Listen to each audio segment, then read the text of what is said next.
Welcome on into the Zig Zone, Falcon Media Sports Network's weekly radio show dedicated fully to BGSU athletics. Tyler Kavlitz's hosting today for Holden Ruck, and today I am joined by Andrew Smith. Hello. Hello. You need to turn on your mic for that to work, Andrew. That's my fault. I thought my mic was already on. How's it going? Also joined by Artie Abrego. Artie, how we doing? I remember to turn on my mic correctly, unlike him, so I'm feeling pretty good. Alongside them is Ben Korak. How we doing, Ben? Yeah, man, I'm doing well. There's a path for BG football to 8 wins this season, which I feel pretty good about. I think everybody should. There is indeed. We will get into that. And then later on, we'll also be joined by Henry Costco and Lucas Kleinmeyer. But to begin the show, I want to dive right into football and start talking about that. So BGSU football, yesterday, a huge 23-13 win over Liberty. What's just our initial thoughts on that homecoming win for the Falcons? Honestly, just defensive-wise, it looked great. They had 4 takeaways. I thought the defense performed very well. I mean, I feel like we can talk a lot about the offense. It was a little stagnant at times, but that's sort of been the case. It seemed like the defense was really the one that propelled them to victory in this one, and then obviously the huge amount of penalties. That's what I took out of the game when I was there. Yeah, there were a lot of penalties. We'll get to that a little later in the discussion. I think a major thing that I feel like a lot of the newer students here don't realize is how long it's been since Bowling Green football had a homecoming win. Mm-hmm. It's been since 2022 against Marshall. They lost the past 2 years. So that's just huge for the program in terms of getting a homecoming win in front of, it was nearly a sellout crowd. There was over 23,000 people there. Yeah, I mean, personally, in my experience, like I haven't witnessed one. Like Old Dominion and Ohio were my first two.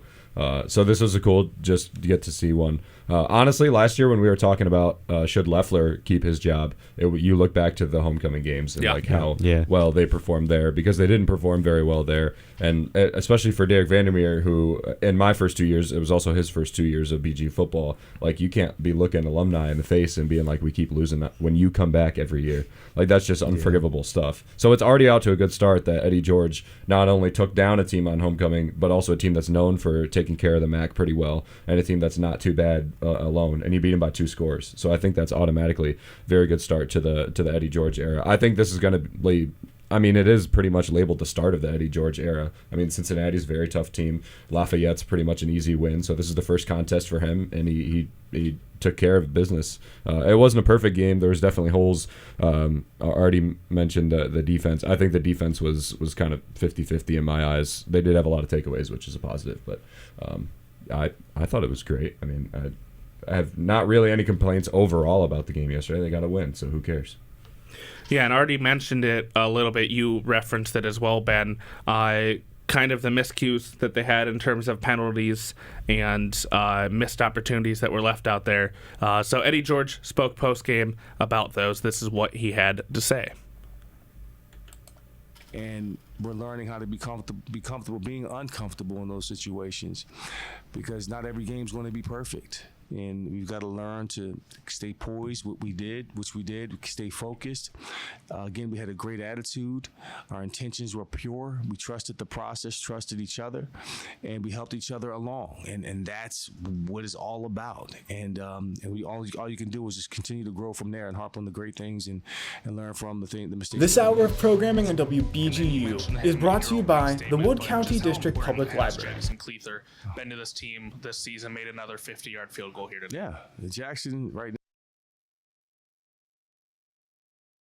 It does build confidence. I mean, it's not as bad as you think. It's never as good as you think. So we feel like, when we look at the film, we left a lot of plays out there, like we did against Cincinnati. We felt like we left plays out there, and that game could have been different. We felt like we left plays out there yet again offensively, because we felt like we could have really pulled away with this one early had we stayed in rhythm and not got behind the chains. But again, you need to go through this. You have to go through these type of games in order to build and grow. In order to get there, you have to go through it. You got to go through the tough stuff. You got to find it. And it felt very uncomfortable. So I felt like Eddie said a lot of good stuff in that. What are your guys' thoughts on what Coach George had to say post-game about the performance, about the missed opportunities, and how they dealt with it. I mean, I agree with the last part, especially. Like, you kind of have to go through the bad stuff sometimes in order to actually improve. Like, I mean, obviously you never want to have like 13 penalties in a single game, but at the same time, it helps you kind of hone in on that little stuff that you're missing. There were a lot of holding calls yesterday. I think that was the most common one that I saw called. Well, that hurt Liberty too. Liberty had 2 touchdowns called back because of holding penalties. I do think referees were a little bit free with the whistles yesterday, though. Like I didn't feel like a lot of them were egregious enough to be throwing flags all the time. Yeah, I think some of them were deserved, but it very well could have been far less, and we might not even be talking about it. So that might be what Eddie's also referencing as well. That's just the way I see it. I mean, at the same time, you got to be kind of wary of that, though, because every officiating crew is different. Yeah. So it's best to just, like, kind of, I don't know how to phrase this, like, play it safe. Not play it safe, but, like, just be super careful when you're doing the little things in order to not get those calls. So there's definitely some stuff to clean up, but at the end of the day, they did get a win. You know, they managed to, like, a lesser team, like, they would have seen that and they would have fallen, or they would have had all that bad momentum go towards the other team's way or Liberty's way. So I think they did a very good job despite that. The thing I like to see the most especially was him admitting that it wasn't, you know, like he could have come out after a win and said like, yo, we did the game plan right, like we did everything well. He admitted that there were things that need to be improved on, which I agree with him, and I think that's a very strong thing to hear coming from your head coach after a win on homecoming, but also going into a week against a very tough opponent at Louisville, and then 2 very tough MAC opponents to start the year though, with Ohio and Toledo, that you're still improving. Like I mentioned before, I think the defense was pretty good most of the time. They did have takeaways. I think 4 takeaways, which 4 of them. Yeah, I think the secondary was kind of getting diced. I think if you have a good passing quarterback, the secondary might struggle a little bit, because there was a lot of plays that Vasco had for Liberty that he just missed. And I think when you get to Ohio and Parker Navarro, those aren't plays that he's going to miss. So I think there's improvement to be done there. I think Eric George had a very good game. I think he rushed the quarterback well. I think rushing the quarterback was very strong.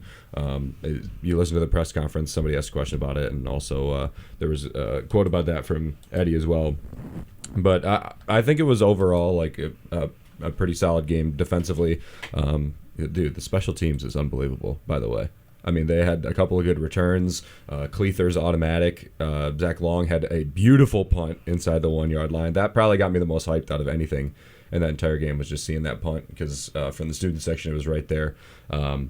It was or Henderson, I believe, punted. Yeah, Zach Long's the kickoff guy. Yeah, not Henderson Zach Long. is the punter. But and that was big for him, because he had a little not really a shank, but wasn't a good punt, his first one, and then comes back and with a good special teams play just to get around it, stop it on the one, could have let it roll in too. So I like that as well. I think special teams did have a very strong game. Underrated aspect of winning football teams too is their special teams and how they play there. What did Eddie George call them again? Like special forces? Yeah, he calls them special forces. That's his name for him. So before we get more into the special teams and defense, I want to stay a little bit longer on the miscues of the team, because it is slightly concerning. They came into the game 4 penalties a game, 32.5 yards that they gave up due to penalties. What was the final number? I think it was 13. 13 penalties for 105 yards. Yeah, that's a lot of yards you give up. And you look at who committed the penalties too. Tunde Fadakasi, your veteran left tackle, committed 3, I believe. And then Nate Pabst, your veteran right tackle, who was a guard last year, committed 2 of them. So what do we think exactly went wrong with that? And are we concerned about that moving forward into Louisville and then into the start of conference play?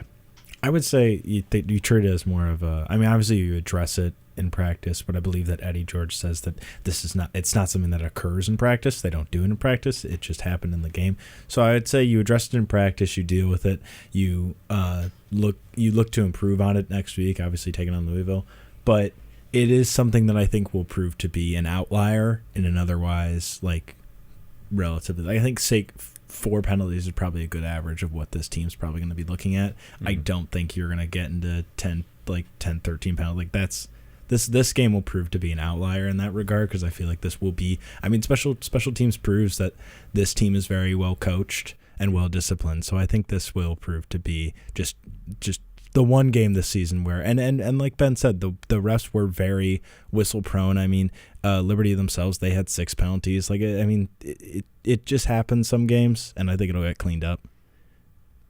Yeah, I mean, you always. I think I agree with what you said about it being an outlier. Yeah. Like you kind of hope, and it's still early in the season, so it's not something that I'm super concerned about yet. If it happens again next game, I think that's when we start to hit the panic alarm, because that will mean like this is sort of like a reoccurring theme with this team with the calls they're getting. But obviously, you never want to see 13 penalties on a stat sheet. That's something you can work on, and Eddie George said that they were going to work on it. So I'm not too concerned yet, as long as it like keeps within that 4 average, like Andrew said. I wouldn't necessarily label it an outlier yet, just because it's one game and you've got so many more on the season to go. If you play Louisville with penalties, you play into the MAC with penalties, maybe it's going to be something that you start to address. But he did make a good point. Like, the special teams tells you that it's a very well-coached team. They're a very disciplined team for the most part. Like, even with the penalties yesterday, like if you kind of squinted your eyes a little bit, you'd kind of forget. Like, it didn't. They weren't that big of a presence in the game, although they happened a lot. Yeah. So I you know, and the fact that it went to Liberty too, like you're essentially playing on a pretty even playing field. I mean, you did commit more, but I didn't just necessarily feel that way. It didn't feel like they played an impact in the game. Like for Liberty, maybe because they got touchdowns erased, but we didn't have any touchdowns erased. Yeah. There wasn't any big plays that were called back on holding calls or whatever. Or I think even one of them did we get a penalty for when they hit late out of play? You remember that when it went over into the student section? I think I remember that. Yeah, we might have got a penalty I for think that. That was Liberty who got a penalty for that. Did they? I don't recall. I just remember somebody tumbling in. Somebody got a penalty for that. There was a penalty on that play. I don't remember whether that was us. I remember but that again, that's not a game play. I think it was Jarrell Farrell. Was it? Okay. One of their again, I was watching in linebackers, person. I didn't get to hear names, but I believe that's who that play you're talking about was. But but again, you had a ton of those plays like that, and it didn't affect the play. It wasn't like a holding call that directly wipes the play out. That was like an after the play thing. So I wouldn't be too worried about it. And there's aspects of the game that they should be worried about over just the penalties, because there's just improvement all around. But the discipline, I'm not worried about. Eddie George knows what. And I think like the biggest thing that the coaching staff is probably the most concerned about is pre-snap penalties. And I feel like if you just worry about that going into a Louisville game, if you don't have any miscues off the ball, like you're going to be fine. Especially because the offensive line, they know what they have. Yeah, it's a good offensive line. This isn't like you have freshmen that are jumping because they're excited or whatever. They're guys that know what they're doing. So I wouldn't be too worried long term about this. But maybe we'll see against Louisville and the start of MAC play. Yeah, and then defensively, you mentioned a few of the names. I mean, Kyle Pascal, probably his best game as a Falcon. Big breakout game for him. I think it was third play of the game. Punches out a fumble. It's recovered by Keon Washington. Later in the game, he has an interception. And then you mentioned him by name, Eric George. 4 tackles, 2.5 tackles for loss, 2 sacks. I think he had just 2 total tackles for the first 2 games leading up to yesterday. So huge breakout for both those 2 guys. What'd you guys take out of this defensive performance?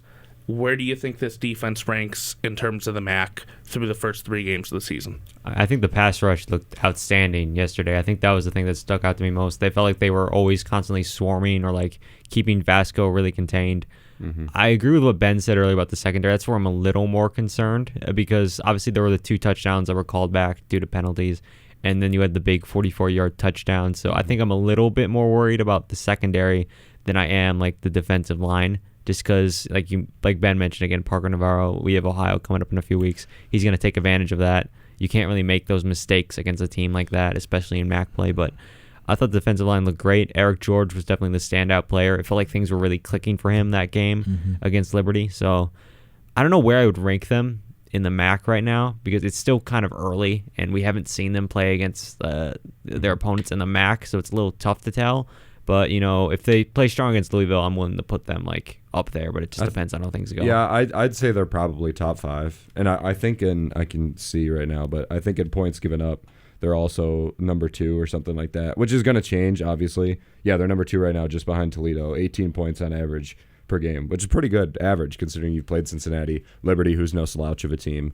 I mean, Lafayette Liberty helps, but you didn't really play Yeah. that well. Liberty so. went undefeated 2 regular seasons ago and made a New Year's Six Bowl against Oregon. Like, they are a legit program. Wasn't Liberty favored for this game? They were. I saw was. the I final think, line. I think by 2.5. I saw a 2.5. 5.5 final line. I saw. Man. So it was a pretty big upset. I don't think that's a good line, in fairness. I thought it was No. much more 50-50. Yeah. No, I agree, because But I think I could see them ESPN being actually favored. had us a very close. Like, their I could see them being FPI favored. was pretty Yeah. close. I also think we mentioned the secondary. I'll keep harping on it. I remember 2 plays distinctly. One, Keon Washington got cooked on one. Forget who it was, maybe a tight end or something. And then Jalen McClendon also missed an assignment as well. That both of them could have resulted in big plays, and Vasco just missed his spot. But that's a I mean, that's a good thing to happen against Liberty. And no, not that's Louisville. true. Yeah. I agree with you. But you're going to get Tucker Gleason and then Yeah. Parker Navarro back-to-back weeks. Yeah.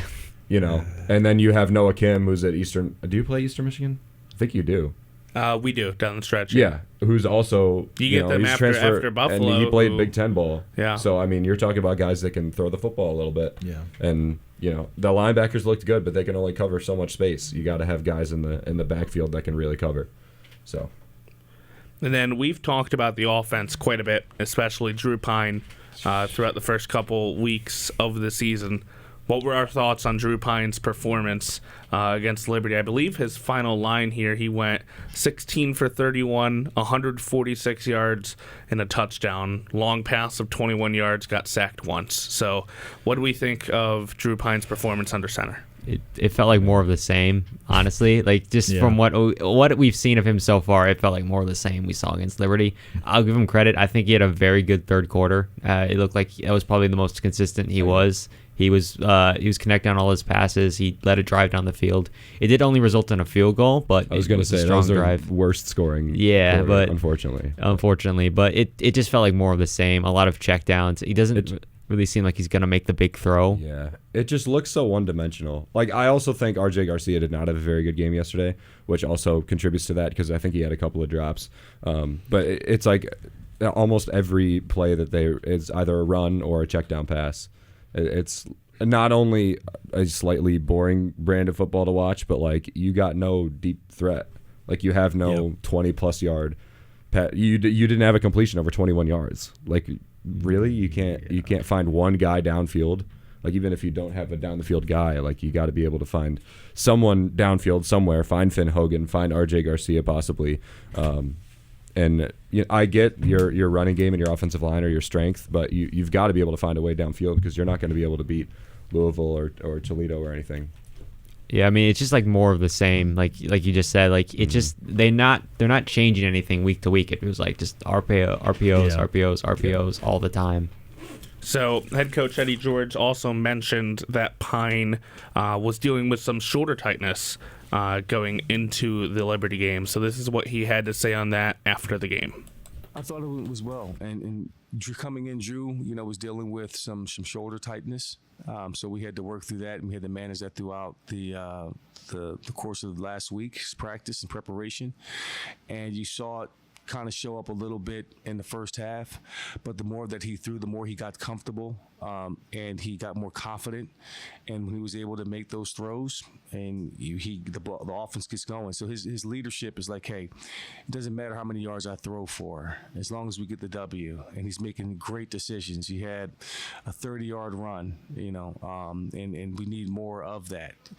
Just his poise in the huddle. And we noticed that we huddle a lot because of his leadership. When you're getting a command and you're getting the play from your leader and you're getting it with confidence and conviction, that really permeates throughout the entire offense, and it breathes confidence and assuredness, like, hey, we're going to do this, and a certain a level of certitude that you have to finish off those games.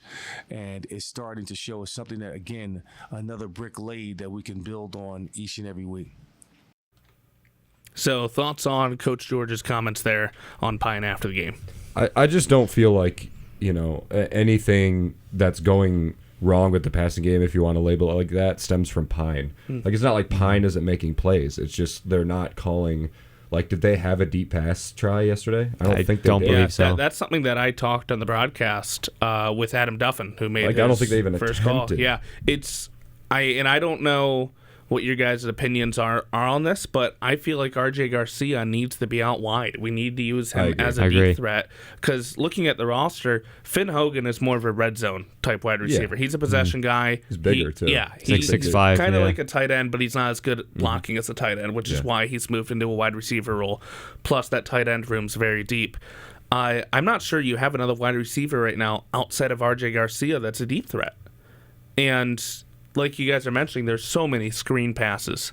I just don't think there's too much of that threat. So I don't know what solution they have if they're not going to go to a deep threat. Yeah. I don't know if it's something with the offensive line, if it's something with more play action. What do you guys think? Well, I'd feel better about it if they tried and it didn't work. Like if they came out Honestly, again and like absolutely. really started chucking and it didn't work, I'm like, okay, Drew Pine, maybe there's a negative aura around check down guys, but it does work time to time. So like if you just can't do it and that's not the way your offense runs, fine. If you don't have a guy for it, that's cool. It's just we haven't tried it yet. And now you're going to go into a Louisville team which you're going to have confidence for and you're going to want to try and come away with a win against, and you're going to have a one-dimensional offense if that's how it's going to be. And you can't have a one-dimensional offense against Ohio or Toledo either, which you're going to want to take a rivalry win and you're going to want to stunt the MAC favorite to win the tournament. So I feel like I almost expect them to try more stuff this game than like against Louisville, because like I thought this was kind of the week, like you're almost at MAC play.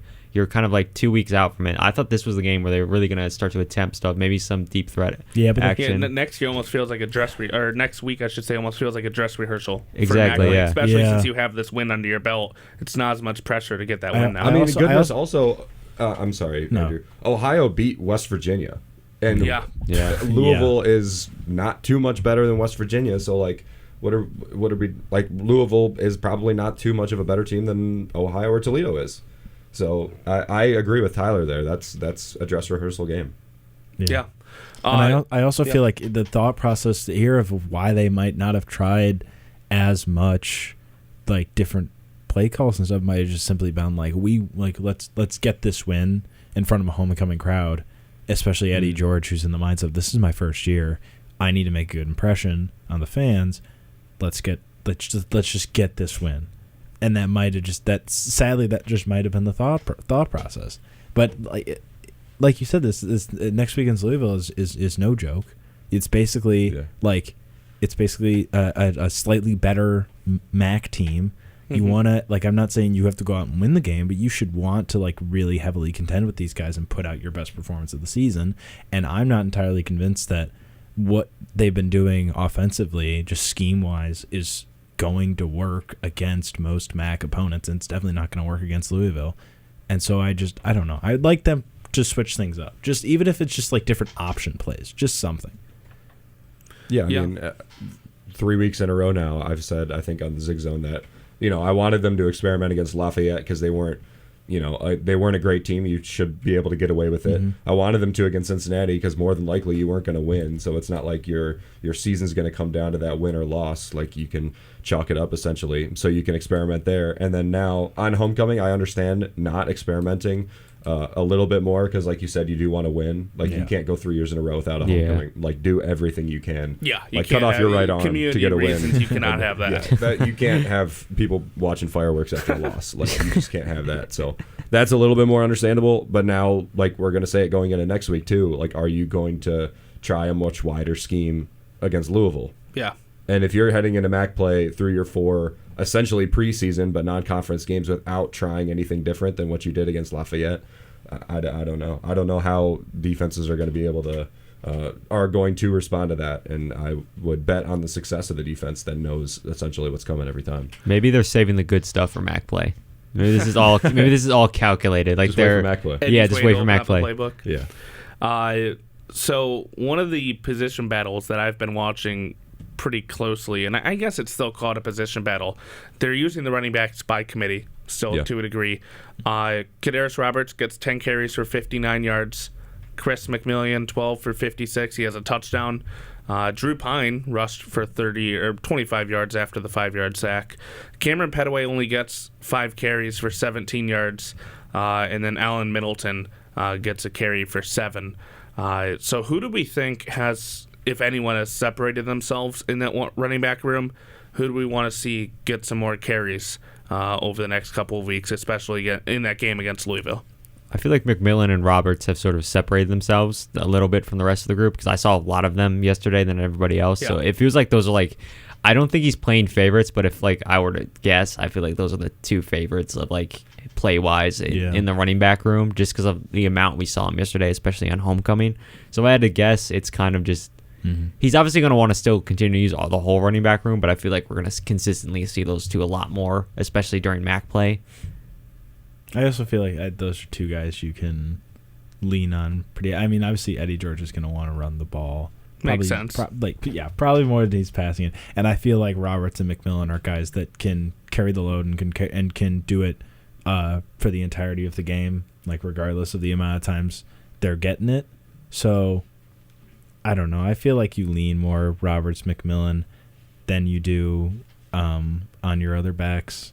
Yeah, I disagree with you guys here. I think Cam Petaway is probably my favorite running back in the room. I just like the way he runs the football. He's got a pretty, a good variety of speed and also being like a pretty tanky guy. I just like the way he runs. I think him and Kadarius Roberts were my favorite. But I don't see any reason, it's working right now. Why would you switch it? Like, unless a guy really starts to separate himself, you can use all three. If a guy's not clicking, you go to another option. You make defenses worry about different guys that have different tendencies. So are we concerned about Petaway's usage then? You look at the first week, 8 for 35. Last week against Cincy, 13 for 72. Just 5 carries against Liberty. I did notice that in yesterday's game, even like watching in person, not looking at stats or anything, that he only had 5 carries. I didn't see him that much, which was a little bit concerning to me. But if you felt good about what Roberts and McMillan were doing, and that's the advantage of having 3 guys that are good, because you don't need Cam Petaway to be that number 1 guy. I just like the way he plays the game. He is, I believe, second on the team in total yards gained at 125. He does have your longest rush of the season with 30 yards, which is another reason as well. And he's still a threat in the return game on is. kickoffs. Teams have been avoiding him the past 2 weeks. You've seen that. Yeah, and he's averaging 4.8 yards per carry, which is pretty good. You got 2 guys around the 5 points or 5 yards per carry. I mean, Roberts had last game. This last Liberty game alone was about 6 yards a carry. Yeah, and McMillan alone has 4. So I mean, you're talking about 3 guys that you can use. I don't think there's a bad option until one of them.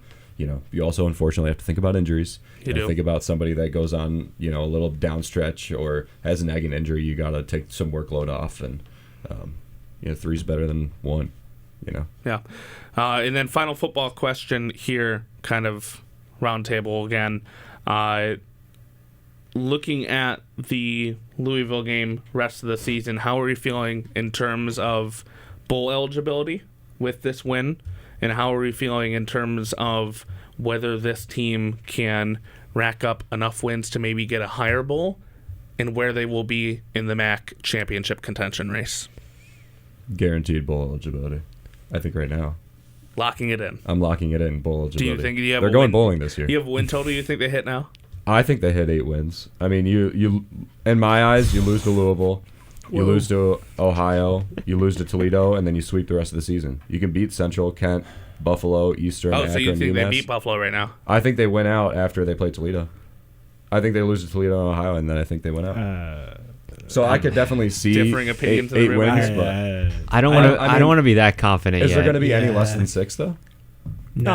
I think 8. I mean, the difference between 6 and 8, they're still not making the MAC championship. I would say my prediction somewhere would be 7, maybe 8 wins, and you get to a bowl game, and then you win that bowl game, and Eddie George uses that as like a springboard into next season to bring in more players, get a good freshman class, and then really try to build the program up from there, and then we'll see how they do next season. I really think that's the mindset, is let's get a bowl win. I don't think it's just a bowl appearance, because we've done that. We've had bowl appearances. You want a bowl game win. Yeah, but there's also the how much weight does the Quick Lane Bowl carry? True. But when you've you lost do want the bowl best game bowl previously. you can possibly. Yeah. No, I agree. Yeah. But you do want the best bowl game that you can get to say, like, hey, we played. Playing Minnesota's got to be something, even though it was Quick Lane. Like, they played a Big Ten team. So you have to have some weight there as well. I don't know if they can. I don't know if they can beat. I don't know if they can win 8. I mean, I definitely think they'll go bowling. I feel like 6 wins is definitely like well within a possibility. I feel like this is kind of a newer team, so like I mean, obviously like Scott Leffler's bowl record, we've lost a couple bowl games in a row. So I feel like under Eddie George, I feel like just getting to a bowl game to start things off would be good. Obviously, you want to come away with a win, but like looking at things now, they can definitely get to 6 wins, maybe 7. I don't know about 8, just because like who do they lose to though? Cincy. I mean, but like no. In the bowl games or like in like no. I mean the rest of the season. Oh, the rest of the season. Because I kind of chalked up Ohio and Toledo. I just think they're better teams. Yeah. And what if you in a rivalry fashion pull away Toledo? I mean, you could be talking about a MAC championship. Now I don't think that's going to happen. I think it'd be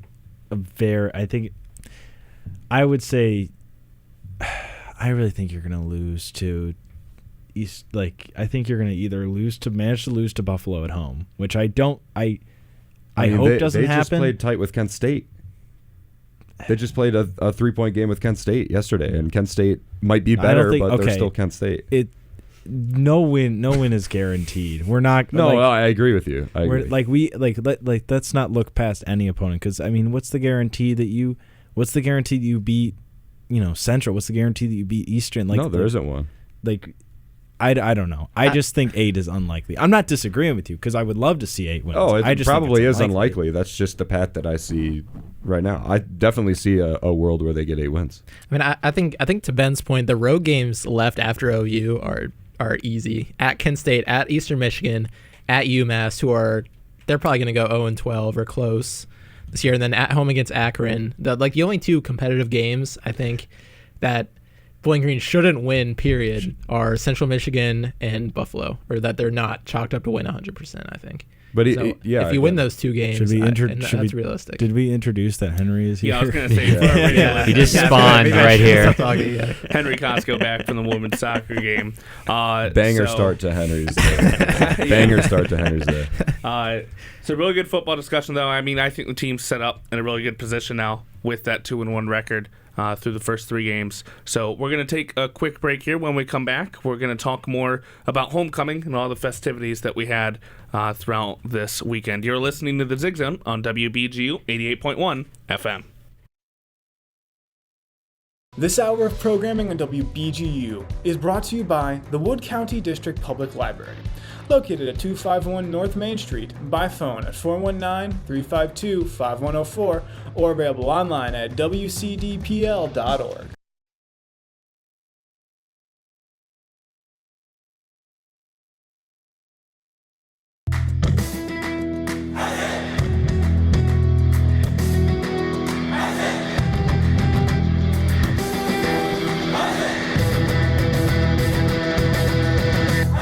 For the second straight year, Falcon Media Sports Network is partnering with WBGU PBS to broadcast Falcon men's and women's soccer matches. Tune in to WBGU PBS YouTube's live streams to hear Lucas Kleinmeyer, Henry Costco, and other Falcon Media Sports Network talent on the call.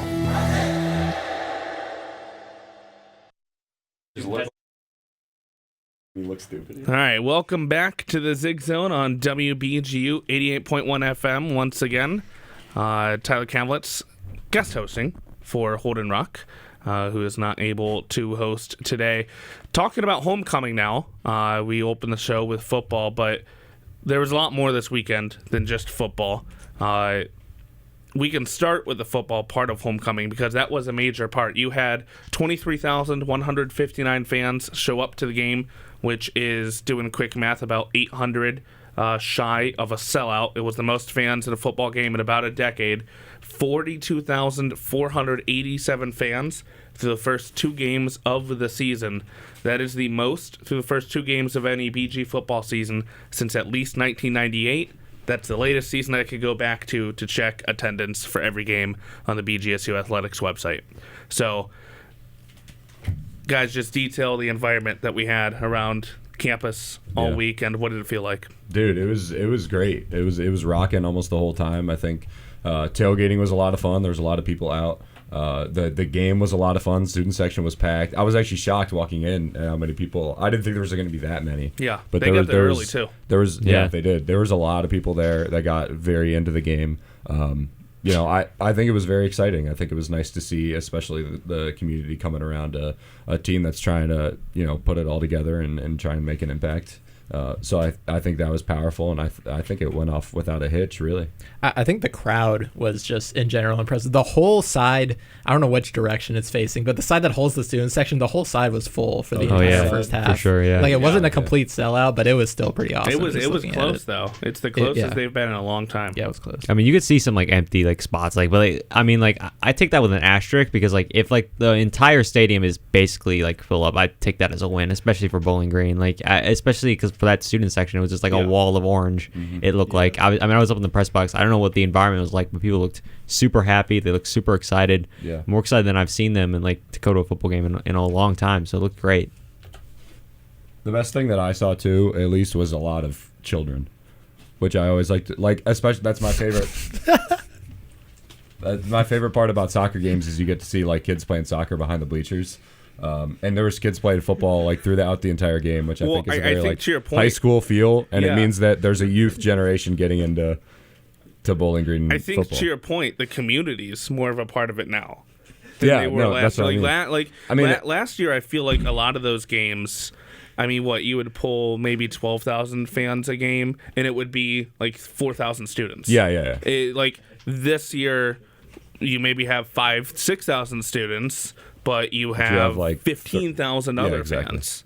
And I think that was definitely a major difference. What do we think of the autographs that were given out by Pudge? I didn't get one. I didn't see one, but it looked fun. I feel like unreal. My mother is obsessed with Pudge, so I kind of wanted to get one, but like I had to go to the game, obviously, so I didn't really get the chance. But I feel like Pudge is like a national icon now. He's I don't know. He's in CFP 26. He has an NIL deal. In the game. Did you see the Temptation sponsor on the things? He has his own deal. George Carlson getting some recognition. How is the cat making more money than me? Dude, it's a cat. Like anyone, like if there's an animal involved, like people will just like gradually go towards that thing. I'm telling you. And also, I will admit it is a very adorable cat. It's a cute cat. I can't tell if it's happy or not, though. Yeah, it looks grumpy all the time. Yeah. Is it the new grumpy cat? Maybe. Isn't it the same breed? As I don't know. It might be. It has to be, right? It might be. Yeah. It might be. So you mentioned the tailgating, though. I feel like there was a noticeable difference this year with the amount of tents and the amount of RVs and the just amount of overall tailgating and stuff going on around campus and the community this weekend than the previous years. So do we think all of that momentum will continue for the rest of the season? Do we think it's just homecoming? What do we think about that? I think it's definitely that big because of homecoming. Mm-hmm. But I think that's a good inkling for, especially if this team starts to win at a decent clip. Yeah. Like, people respond to winning a lot of the time. You want to go see a winning football team. So it just makes the home games the rest of the season more important. And I think that was a precursor. It's probably not going to be as big, obviously, and the university is not going to put on as big of a show for it. But I still think it's a pretty good sign for what's to come. Yeah, I mean, as long as like the vibes are like kind of the same, like pregame, I feel like it's going to be good. Yeah. Obviously, it's not going to have like Ben said, it's not going to be the same amount of people because like all the alumni came back, all like so maybe some parents are in town for the kids too. There was a bunch of the former mascots. Yeah, that too. Freddie Falcon's 75th that was really cool. Birthday. That was a huge event too. Yeah, there was a lot of people there for that. I think there's a large portion of the student body also that might not have gone out. Yeah, unless it was homecoming. I also, but I do think it shows like the level of support that this team can generate and this community generate. Like, if like you said, Ben, if this team starts to win, especially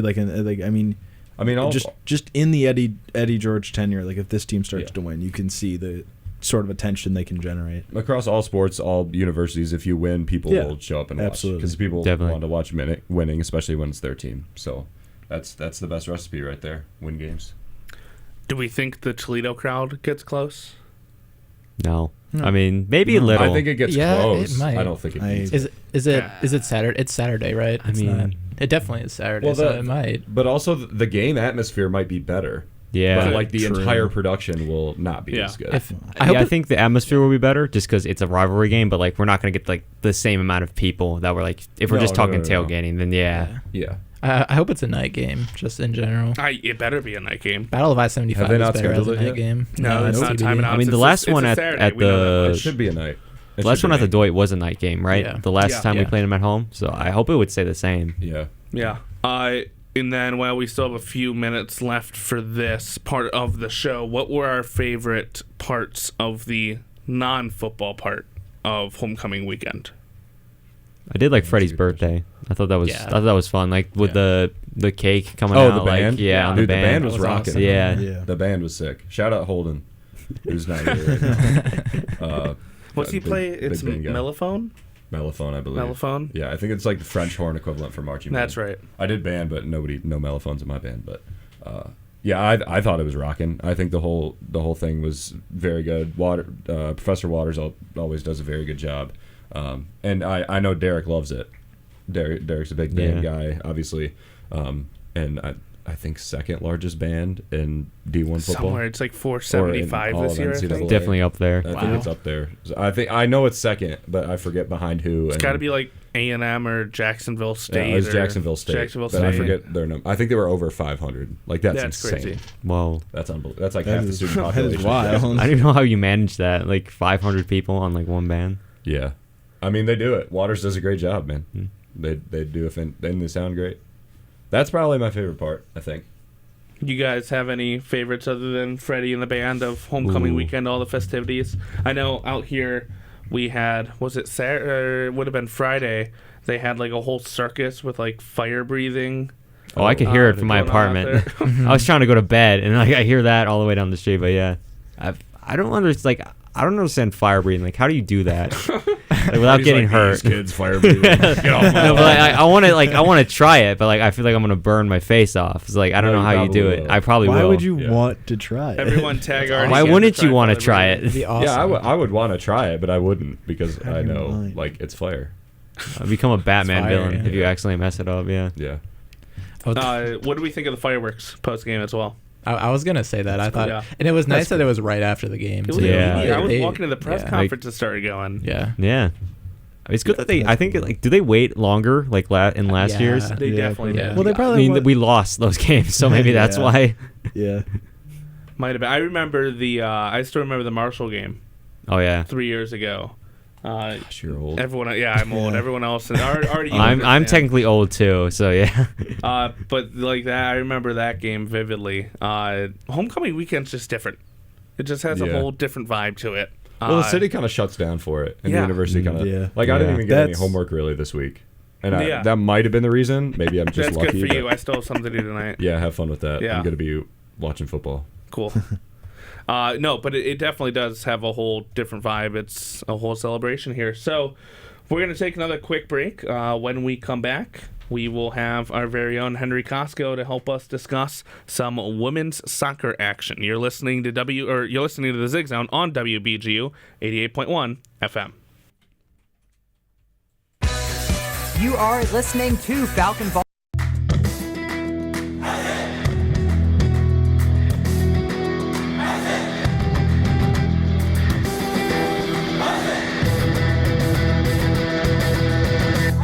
BGSU women's soccer will travel to Athens to face the Ohio University Bobcats at 4 p.m. on Thursday, September 18th. Check bgfalconmedia.com following the game to read the recap from Falcon Media Sports Network's Henry Costco.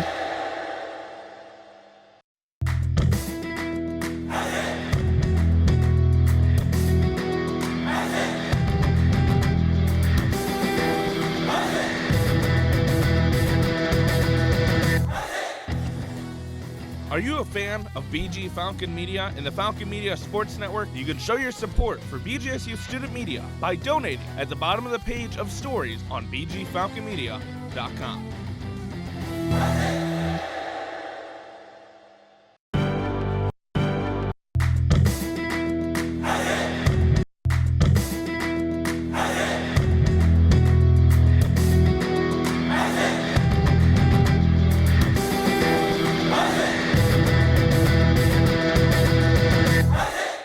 Falcon Media Sports Network produces more feature stories about BGSU athletics than any other media outlet. Make sure to head over to bgfalconmedia.com and follow Falcon Media Sports Network at BG_FMSN on Twitter/X and BG Falcon Media on Instagram and Facebook to stay up to date with all of our content.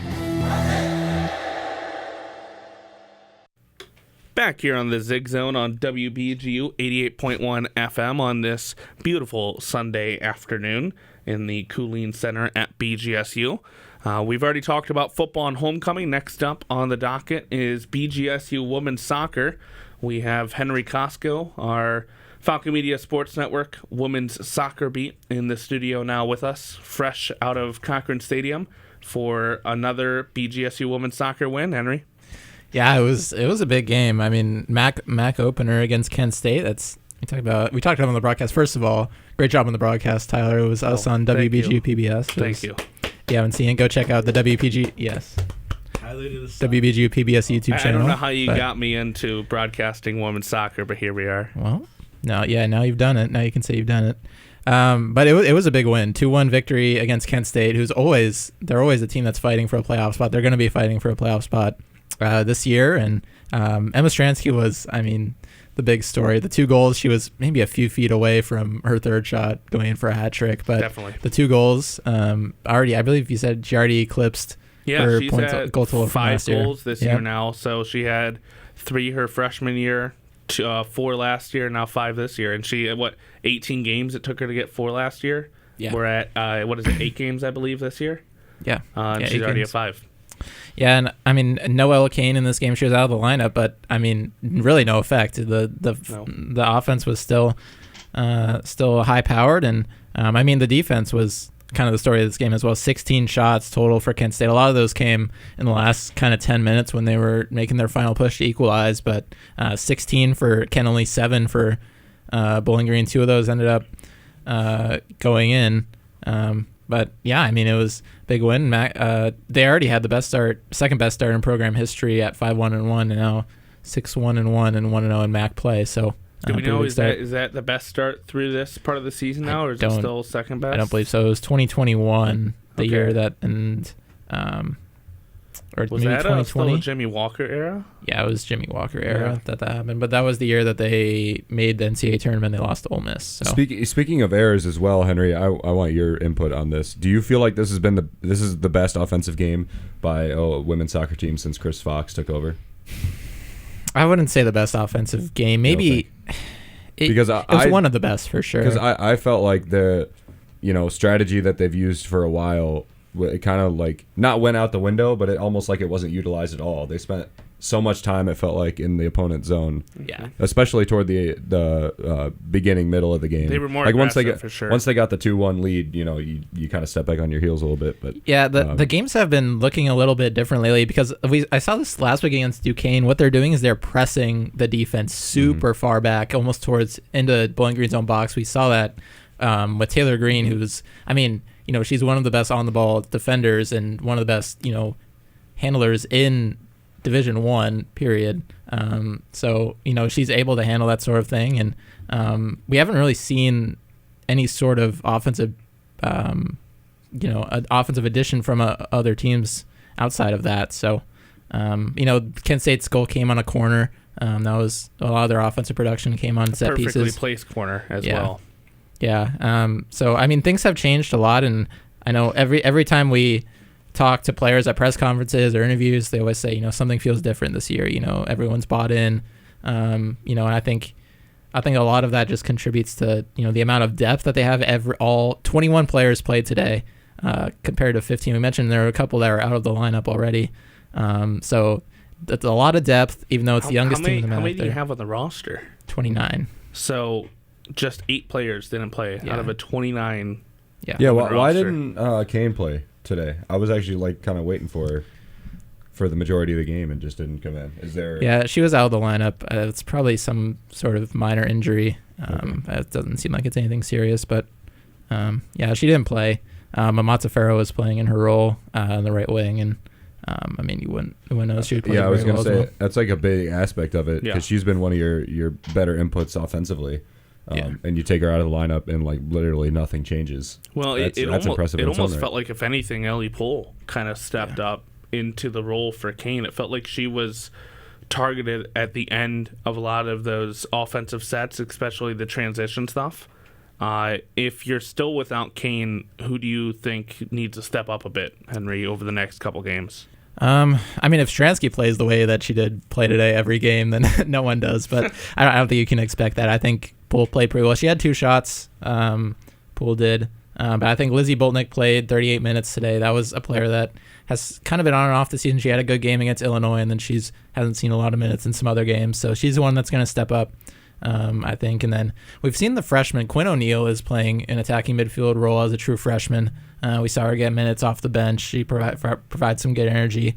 Emily Haller is the senior forward who she got 23 minutes in this game as well.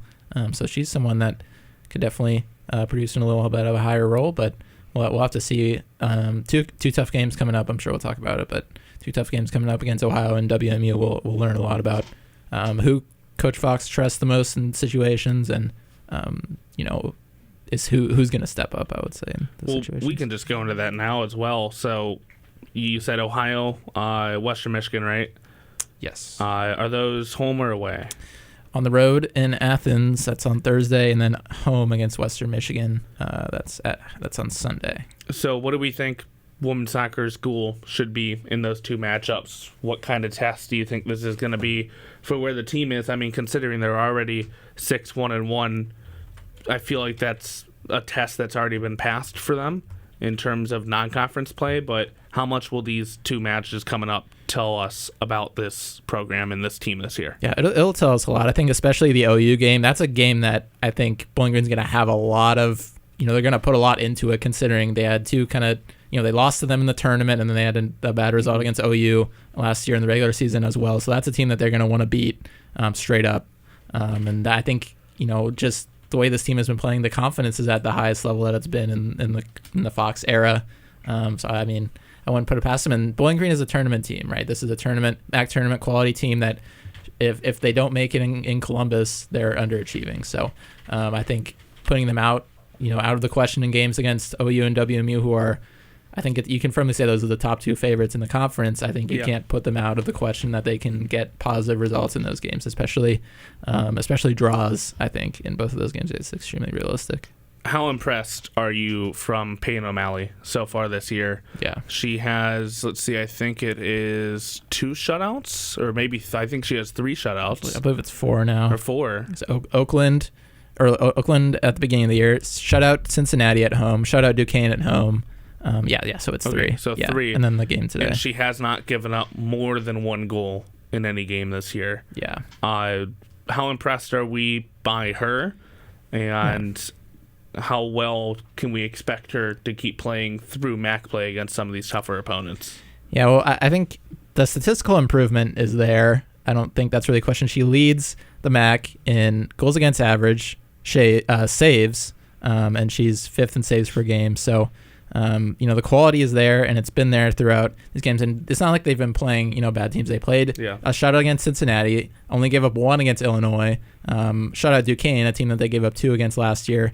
And I mean, you see it just in the save percentage. In 14 games last year, she had a 650 save percentage, and this year, through 8 games, 9 games last year in 2024, 8 games this year, it's an 861 save percentage. So that's about 200% jump. That's pretty impressive. So I think that kind of says it all. And I mean, I think the confidence is there. You can see it on the field. She has that clear leadership role as a sophomore now. And that's another thing that this kind of young roster can kind of provide, is all this young leadership. We could talk about that a ton as well. And it's also something to look back to, kind of as last year toward the end of the season when it was her net. She did play Western and Ohio, granted 2 different teams then, but Ohio, she only gave up 1 goal and Falcons lost 1-0. She played great that game. Yeah. And then Western Michigan, kind of the opposite, not the greatest game for her with 4 goals allowed. But I do remember that Ohio performance and thinking to myself, dang, she's the real deal. Yeah. Like coming in as a freshman and stunting Ohio like that. Probably, maybe a game that they should have won, considering she only gave up 1, or, but I mean, that's already an impressive performance. She's only got better, and she's got Ohio and Western Michigan back-to-back again. So this will be a good test for her. This will be a good confidence builder, especially if she can get out of 2 games just as impressive as she's played through the start of the year. Yeah, just in general, I know one thing that I think it was Emma who said that in the press conference, they were talking about the OU game going forward into Thursday, and they were talking about how much they improved from the first game that they played against OU in the regular season versus the game against OU. And, they talked about, they know what it's like playing in Athens, especially in a tournament environment. And these players, especially O'Malley, has more experience against tougher teams. So, I think that's something to think about for sure on Thursday. And you mentioned the youthfulness of this team. Are they the youngest or second youngest in the conference? I mean, from what I've seen, they're the youngest in the MAC. Kent State was the second youngest, and they have 3 seniors. And Bowling Green is 1 senior, 1 grad student, and then all the rest are juniors, sophomore, or below. So out of that bunch of, it could be transfer players that transferred in, it could be true freshmen. Who have impressed you the most up to this point of the season?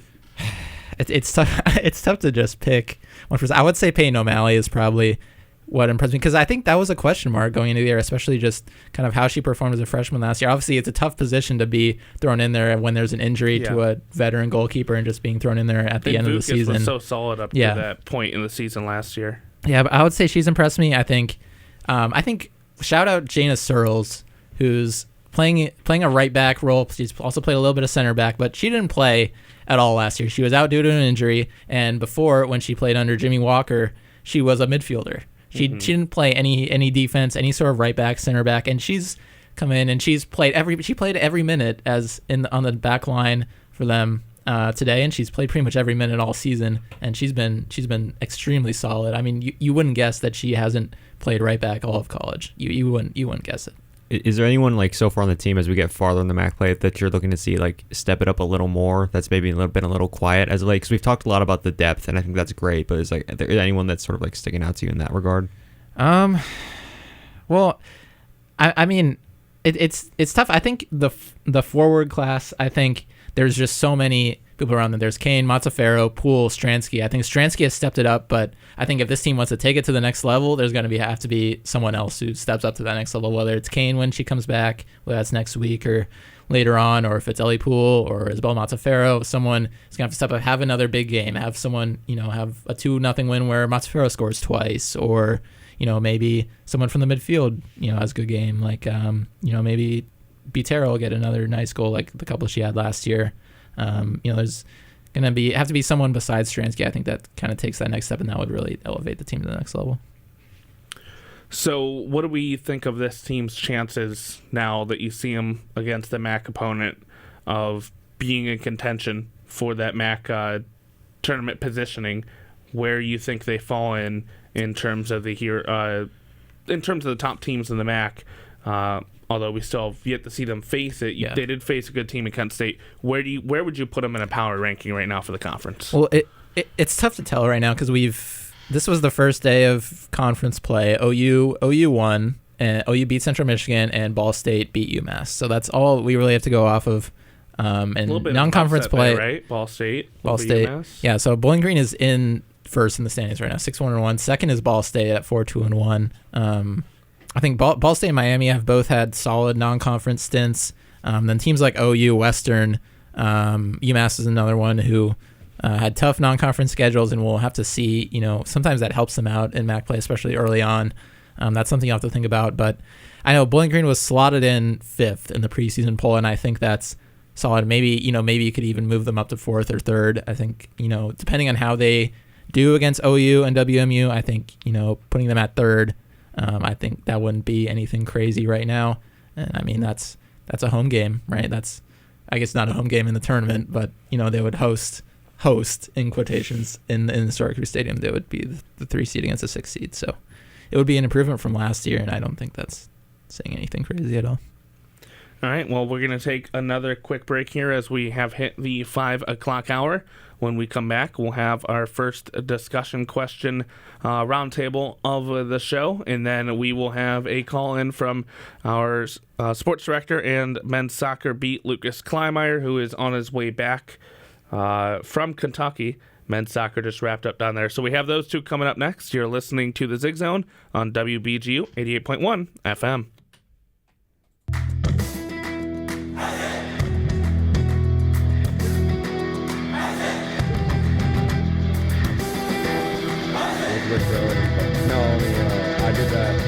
didn't do that. We talked about.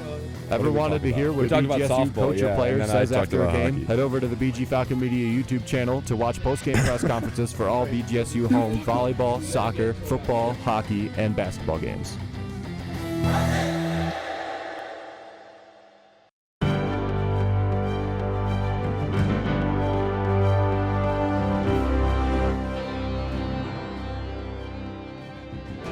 BGSU Women's Golf placed 4th in the competitive Redbird Invitational hosted by Illinois State University at the Wee-Ring Golf Club, finishing with 35 over the 3 rounds. The Falcons finished on top, topping the other Mid-America Conference team, Northern Illinois, by 2 strokes. Sophomore MAC Golfer Player of the Week Addison Kartush and Macy Elzinga were highly effective, leading the Falcons in terms of individual performances, finishing with a 4-way tie for 12th place. BGSU Women's Golf will resume play, taking on Iowa City in the Diane Thomason Invitational on September 29th and the 30th after taking a 2-week break. This has been 60 Seconds in Falcon Athletics.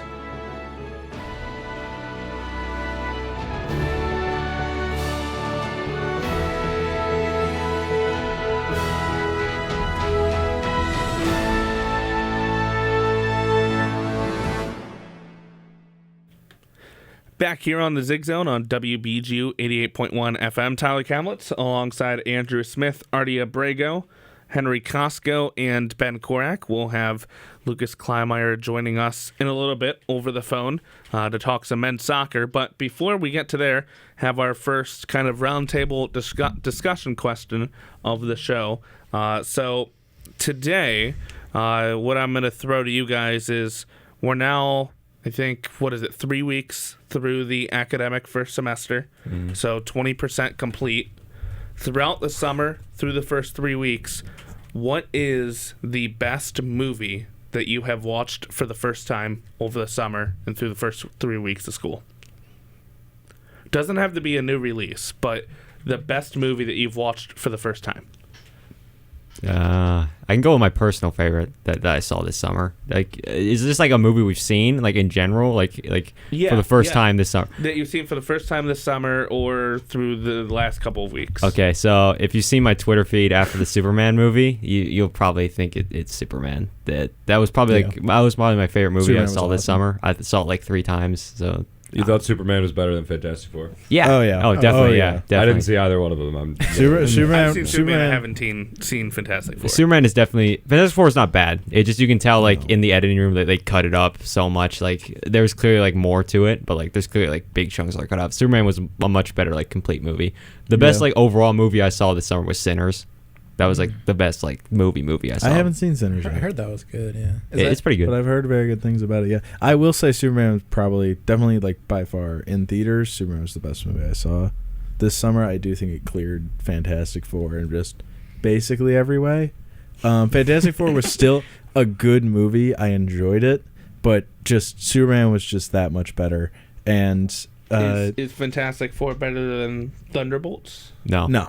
Thunderbolts is way better. Really? Yeah, no, I thought Thunderbolts like it took like characters that like I never saw interact for in comics and like made them like have a compelling dynamic together. Yeah, like a very very compelling dynamic together. Like it felt like, and I know like the director of that movie is doing the X-Men franchise. We've turned this into a whole nerd conversation. I apologize. Yeah, no, but like I am definitely more excited for that. Deep. Yeah, but like. Yeah.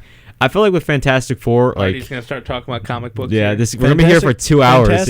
Fantastic Four has been very. Yes, Fantastic Four has been very overdone, and I feel like you could say the same about Superman. I disagree because like there hasn't been enough good adaptations of the Fantastic Four characters in order for them to be overdone. Especially since the last movie was so terrible. And I'm gonna give it back to Tyler because if I keep talking, we're gonna be here for like 2 hours, and I'm gonna go over Lucas's time. Well, I would say that the reason that I really enjoyed the Superman movie just by far was just I feel like that really brought in we got away from the Superman is actually like can be taken control of and is secretly evil sort of thing. We got away from that, and it's actually what Superman is meant to be, which is the beacon of hope. He's meant to be the hero that he helps the little guy, like that sort of character that I think that a lot of people missed, and I'm glad to see him on the screen again, as well as Mr. Terrific, who I know Artie and I like. That is a character that I've loved for a while now, just from animated stuff, from comics, and now he's in the actual DCU, which is amazing. For me, it was Guy Gardner, but yeah, I agree. Henry, do you have a movie that you watched for the first time recently that stuck out to you? I have a couple. I guess the ones I just watched I watched the 2 Django movies. Like I watched the new one, the Quentin Tarantino one. That was like 2012. Such a good movie. That one's awesome. That's good. And then I watched the old one, the 1966 one. Any Tarantino movie, by the way. Yeah. Oh, very good. Yeah, Pretty Tarantino is amazing. awesome. The one thing about that movie is I feel like there's just like too much blood. I feel like just because that's a feel like that comes with the territory, though. Yeah. Sometimes it's just so much that it just like it takes away from that's all you're looking at. You know. That's a Tarantino staple. Well, I mean, it's kind of blood. cathartic though, because like if you look at who like the main villains of that movie are, it's kind of like deserved. I don't know how to put that, but yeah. I mean, he builds them up to be, you're happy when you see them lose and exactly. stuff. Yeah. Ben, what's yours? I'm still trying to think. I also got on a big Tarantino kick over the summer and watched. It's hard once you watch like Inglourious Basterds and Django. Oh yeah, both in the same day. Well, when you watch Tarantino speak too, and like hear interviews, you have to watch his stuff. Yeah, I liked Django better as a movie and as an art form better, but. Yes. Really? I would rather watch Inglourious Basterds because I'm a big like history wartime guy. Yeah. And I think there's that aspect to the movie is very good. I also think it gets kind of slow in the middle. Inglourious Basterds does, fair. and It's a Django long kind of movie. has good pacing the whole way along. I think I used to be a big Marvel guy. Obviously fell off. I think a lot of people did after. Yeah, kind of. I'm hopping on the DCU train. Like a couple of bad movies kind of really turned me off from it.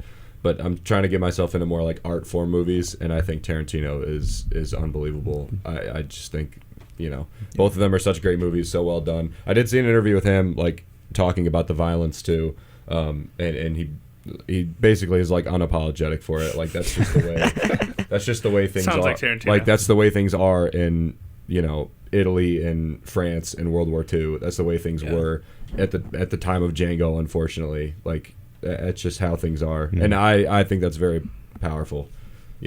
I mean, there's a shock value there that's kind of needed. I think more often in films. So the one that I'm gonna go with is I'm interested to see how many of you guys have seen it. It's a little older, but it's a cult classic, Fight Club.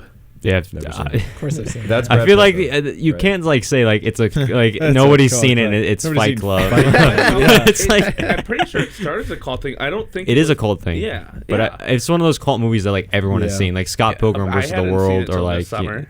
yeah. I mean, Ben hasn't seen it. Tyler, you're like 95 at heart. I feel like that doesn't surprise Yeah. me. You gotta watch it, Fight Club, if you haven't seen it. It's one of those movies. I think it fits in with Interstellar, where the moment that you realize exactly Fight Club. Putting Fight fits in Club with in Interstellar. I mean, this is like the insane. 14-year-old Instagram guy Go that's with it watching here. like movies Yeah. besides comic book stuff for the first time. You just put Interstellar- Fight Club and Interstellar Yes, I in the did. same sentence. Interstellar and Fight Club, like the moment that you realize exactly what has been going on, it's like that revelation moment. Like, whoa.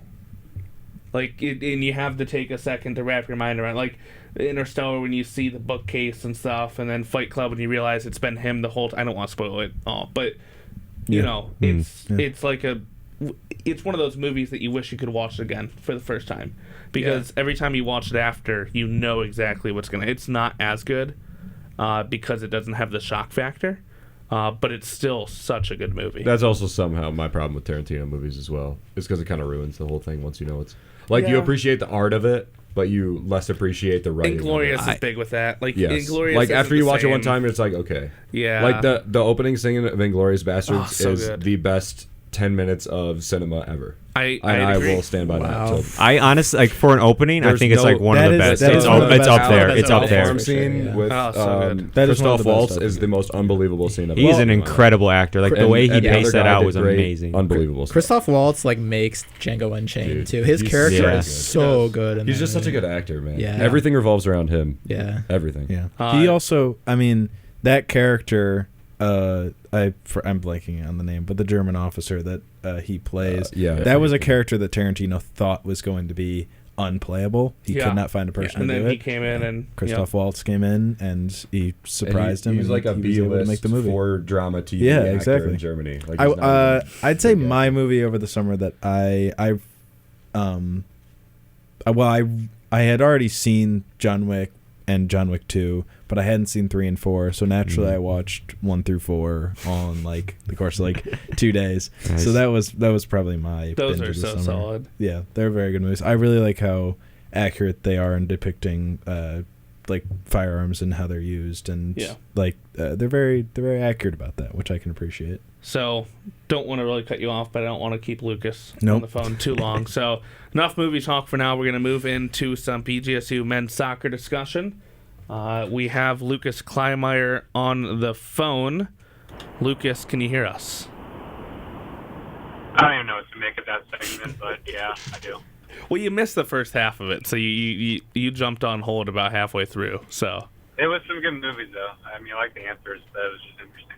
they were. So you're coming back right now from Kentucky. BGSU men's soccer was down there today. They drew the number 18 team in the country 1-1. What are your initial reactions from seeing it in person? I would say my initial thing taken away from that game was just the intensity that what they played. Kentucky really grew into the game in the second half, but I think the first 45, I would say Bowling Green was the better team, and not by the better team by just a small margin, but a better team by a decent margin. The midfield looked a lot better than they have in previous games, and I think you can just tell the team knew how big a game this was and how big it could be if they get a result. It was a win or a tie in it, and they obviously ended up tying. I think not having that midweek game really helped them this week because they had a whole full week to prepare for Kentucky. And again, like I said, Kentucky kind of grew into the game when they made adjustments in the second half. But I think it's a really, really solid performance that they can build on because, like you mentioned, Kentucky's nationally ranked. They're going to probably still be nationally ranked after this week, and they probably will be throughout the year. But just a really, really solid performance. Trace Sterry scored the goal. I want to say the 6th minute of the match. Came off of a Kentucky mistake. So what Bowling Green did was really high press Kentucky's back line this game, and they usually do high press no matter what. But this match in particular, Kentucky had a really, really hard time building out the back from Painter and Terry's pressure. And Painter was able to cause a turnover and just kind of squared Terry for an open net, which was great. So, yeah, really positive performance, honestly. I think all signs look up for them, honestly, right now. So, yeah. I mean, I don't know if this is... It might be an overreaction take, but it felt like over the first couple games of the season, maybe it was just the first game, Terry got off to a somewhat slow start. Have you seen some improvement in him over the past couple of matches? Honestly, no. I mean, yeah, he didn't score the first couple of games, and I think really the first game, if I remember, he really didn't play all that well against IUND, but no, he's been the same, and he was really, really good today. His whole play was excellent. In typical Terry fashion, he was getting bullied a lot on the ball just because he's the tallest guy on the field for Bowling Green. But today, he looked like someone that did get drafted by an MLS team last year. His passing, his full play, his communications with his teammates, because he's the captain this year. He's really not a big verbal guy. If you covered Terry, he's very quiet and kind of leads by example. He was very talkative today. And he doesn't really need a bunch of chances to score. He really just needs 1 or 2. He had a handful today, and I think he'd be kicking himself. He probably could have had a second goal to put Bowling Green ahead. But besides that, honestly, he's been fine. He's been just fine. And I think this performance is a really, I would say, professional performance from him just because of the opponent they're coming up against. There's a couple of UK defenders that have been with the team like 4 seasons and have had started every game since they've been in Kentucky. And so, really professional performance for him. I think it's his 4th goal of the year, I want to say. And so I think he's starting to find his rhythm more. So I think he'll be trying to see more goals for him from here on out. I think it says 3, but it could be still not counting that in. Either way, he is the leading goal scorer for the team. Bennett Painter also has 2, but nobody else on the team has scored so far this season. Is that a concern? And who would you like to see step up in the goal-scoring category, if anyone? Yeah, it's a concern because last year, if it wasn't Painter or Terry, no one else really scored outside of Schaefer, and I've heard on that a couple of times. it would have to be Andrew Schaefer stepping up. He had a couple of good shots today, but he's just more the assist guy on the team. Right now, honestly, though, besides Schaefer, they don't have another guy that even looks really goal dangerous right now, which is kind of unfortunate. Anthony Hernandez plays on the right, but he's also not really, he's not a box score guy. He's not measured by goals and assists. He's more measured of the tempo of play and kind of passing. So yeah, I don't know. They're going to need to find a third person to really step up because inevitably there's going to be a time where Terry and Painter are not going to score or they're not going to be on the hot streak. And last year Schaefer was able to contribute a couple of times, and I think this is when you're starting to see the missing of Jake Lane, who transferred to Oldham. And he was a big guy off the bench that contributed to goals and assists as well. They really don't have that this year. Rico Verdero's been that guy, but yeah, so if I had to give you two answers, I'd say Schaefer and honestly Rico Verdero because he's come off the bench consistently this year. Yeah, looking at the numbers, I think it is 12 shots on goal between Terry and Painter. The rest of the team has 4. You have one from Schaefer, one from Berderov, one from Popel, and one from Ramos. So that definitely seems to be a bit of a concern just based off the numbers. It is, honestly. And what's interesting is Nichols has not been using his bench very often. He only used 2 today, Berderov and Josh Saavedra. But there's a lot of freshmen that I personally really do enjoy watching play that I think have potential to be really good players that he hasn't been playing the past couple of games. And granted, they've gotten some good results in those games, but Tyson McCoy was a freshman forward that they've usually had come off the bench every game. He hasn't played the past couple of games. Adin Ibrahimovic is a player that I'm really high on. He's probably going to be Terry's replacement when it's all said and done. He's very similar profile. He's only played a game this year. They have players that are attacking players off the bench. They're just very new and inexperienced. And I thought in non-conference play you would see those guys get a little bit more minutes than they did. Because really outside of McCoy, and no one really got a whole lot of minutes in terms of just true freshmen. So, yeah, it's a little bit concerning for sure in terms of the shots and the chances they're creating. But I think if you were to ask Nichols, I don't think he would care because he's been on record before saying that his forwards don't need a bunch of chances to score. They just need quality chances in front of net. Lucas, I just want to ask you about the back line a little bit. I know this team shut out Michigan State, and it's been the 3.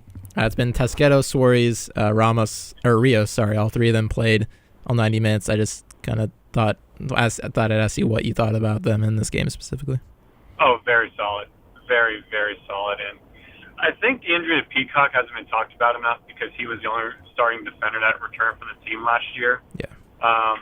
Don't know his status quite yet. He wasn't in a boot or anything. He was just in street clothes, walking around, helping out with warm-up and stuff. But Rios is really solid, and I'm a little bit surprised of how he kind of went from being counted on freshman year when they had all those injuries to last year only playing 2 games. Yeah. And now he's thrusted into a starting role, and he's just been really solid. And we've talked about this before, but he's left-footed. He's a very smart and high IQ center back. He's not the tallest. I want to say he might be about 5'11". He might be 6 foot, but he's really good at reading aerial balls. And the way that Bowling Green plays and how open they are at the back, he's really good at just winning aerial duels between defenders. And then with Suarez and Tesqueto, those 2 are just, they're true professionals. Yeah. You can tell they're both fifth-year defenders, and they both been playing the game for a long time. The question was, how are they going to do at the Division I level? And they both have been excellent, especially Suarez today. He was on the right side, right center back, and Kentucky has a lot of speed, a lot of international guys that came into the match, and he did a really, really, really good job. And then with Tesqueto, he's very calm, is how I describe him, because he's in the middle of back 3. He can't overcome down challenges because he's the last defender. Very smart, kind of savvy defender. Very good at winning aerial battles as well. But I thought they played fantastic. And I think even if you go back to the Michigan State game where they had the shutout, those 3 chemistry was really, really good. And that was the original 3 starting defenders in preseason before you changed it out with Peacock and Messenger, who both was hurt as well. But yeah, no, all the positive for them this game. I think we're starting to get just a little reverb from you, but you're still there with us. Yeah, I'm under a bridge right now. Okay. That would explain it. Hopefully you don't cut out. But speaking of defense, Enzo Gil in goal, 39 saves on the year, in 6 games now, a 90.7% save percentage. I don't think he's let up, 4 goals? He hasn't let up more than a goal in any game this year. Same with Payne O'Malley on the women's side. What have you seen from him, and how impressed have you been by his performances so far this year?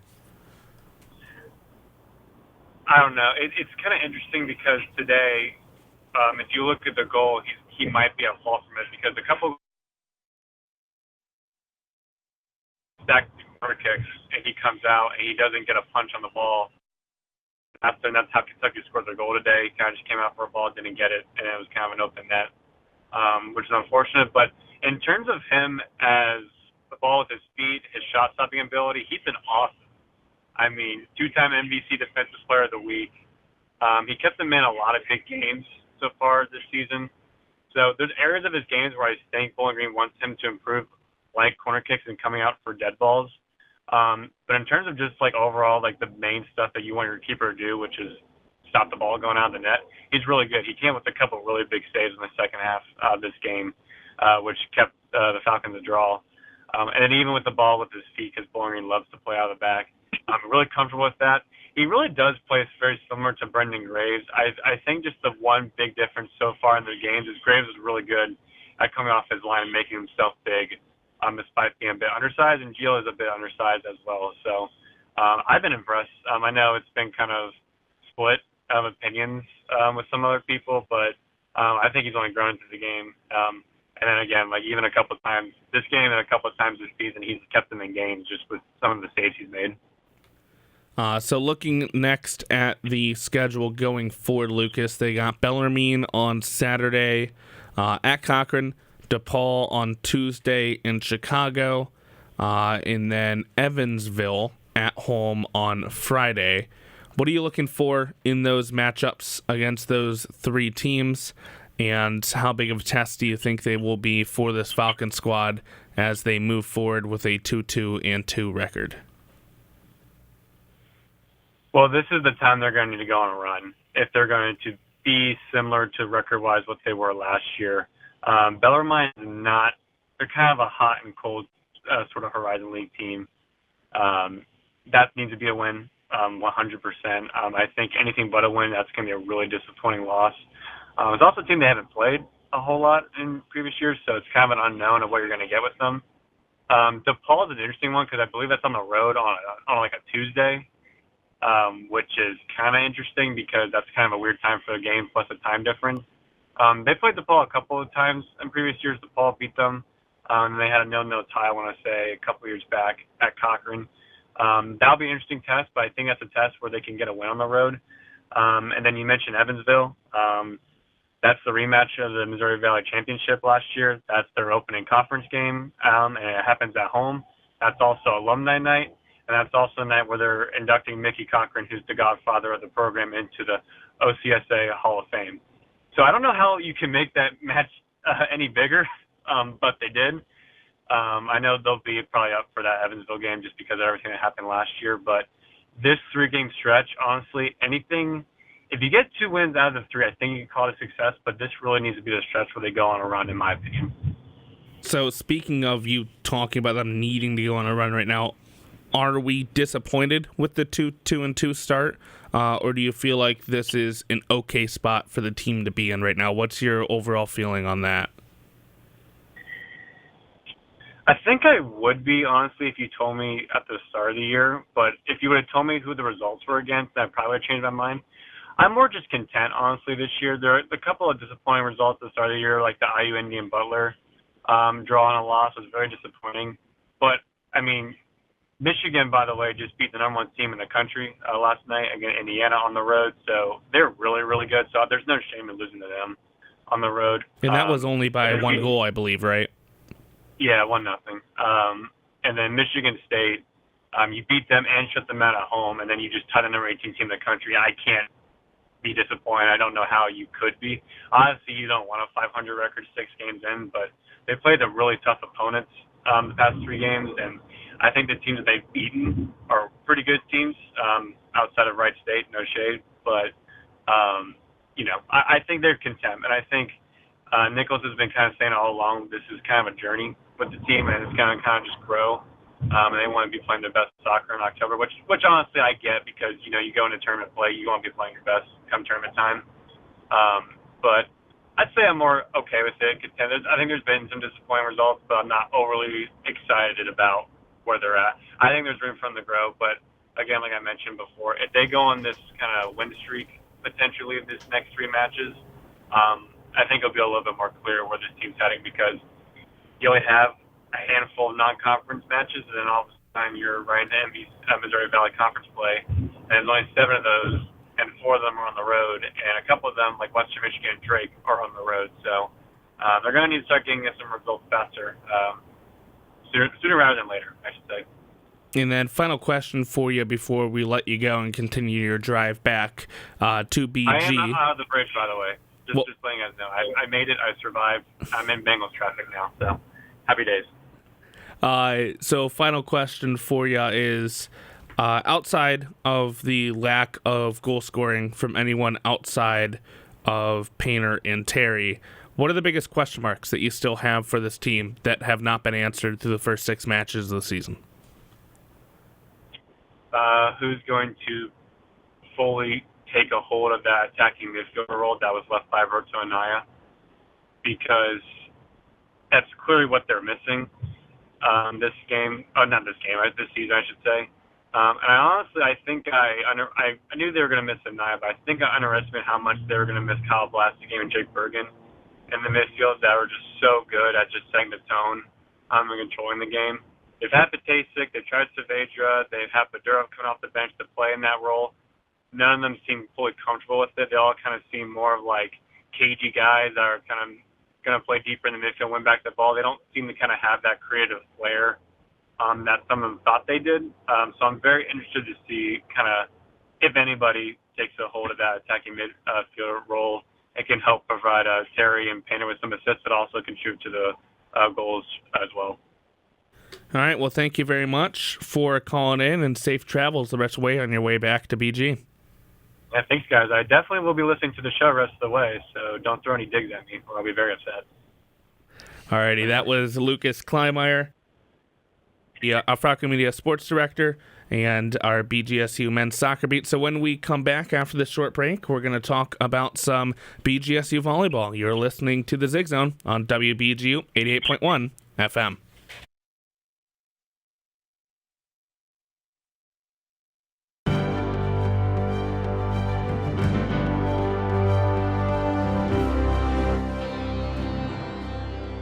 BGSU men's soccer junior goalkeeper Enzo Gil earned Missouri Valley Conference Defensive Player of the Week after 2 effective outings against Michigan and Michigan State. Gil notched his second shutout of the season as he had 6 saves against Michigan in a 1-0 victory. He also had 5 saves against Michigan, making it 11 total saves for the week. He is ranked second in the nation with 32 total saves. He leads the Missouri Valley Conference in save percentage at 91.4%. He will look to continue his performance as Bowling Green travels to face Kentucky on Sunday, September 14th at 1 p.m. This has been 60 Seconds in Falcon Athletics.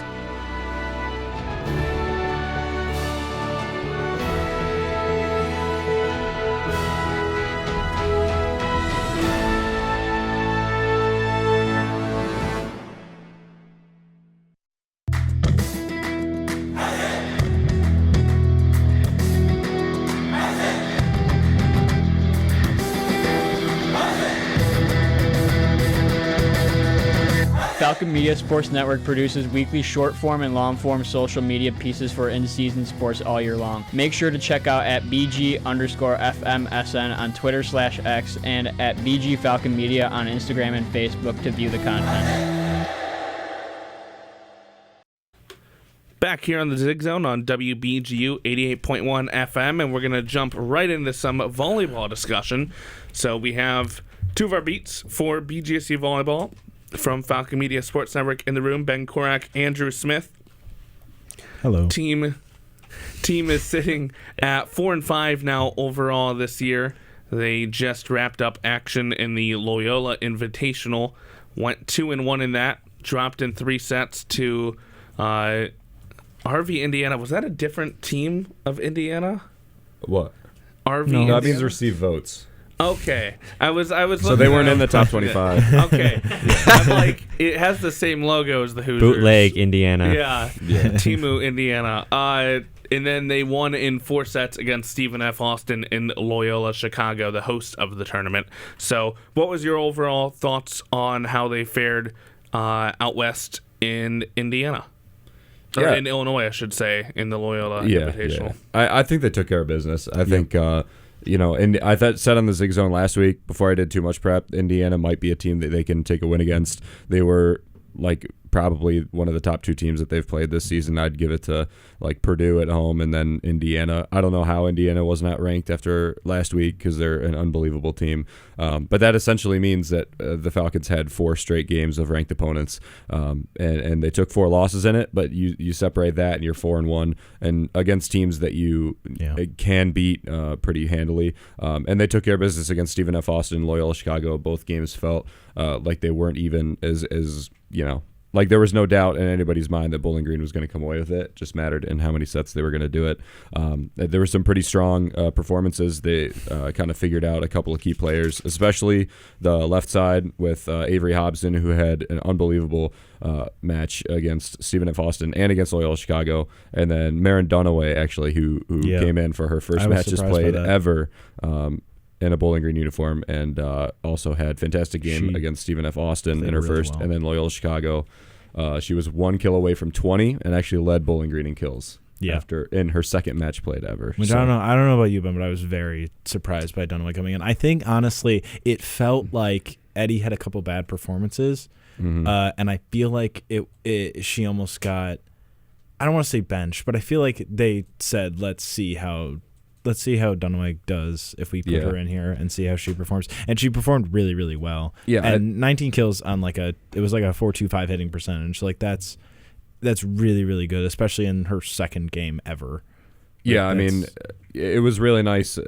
Especially they talked about depth so much during the preseason and before, and now we're starting to see the depth that last week it was Ava Bottlemeyer, the freshman that kind of stepped in and took a pretty big role. She wasn't as good this week, but then it was Maren Dunaway that stepped up and took a big role. Avery Hobson's been pretty consistent and has got better as the season has progressed. Eddie, I think she's fallen victim to just having so many arms, and I think she's going to get another opportunity later on, especially when somebody's going to cool off eventually. But she's going to get swings. You have too many options to, by the second set, you'll figure out who has it and who doesn't. Exactly. And I mean, what a great problem to have. Yeah, We've said that 100%. before, is you have too many offensive weapons. I felt like this series, especially I was actually able to visually watch the Loyola Chicago game on ESPN Plus. Yeah. The back row attacking is looking phenomenal. That's something we talked about in the preseason. That's something they feel like they were testing out as wanting to make that a focal point in the offense, and I really feel like now it is consistent and it is strong, especially to Lauren Hovey, who obviously that's your best hitter. That's your go-to. That's your fallback. But she has been running especially well. They've run it to Hobson a few times. They tried it with Dunaway now.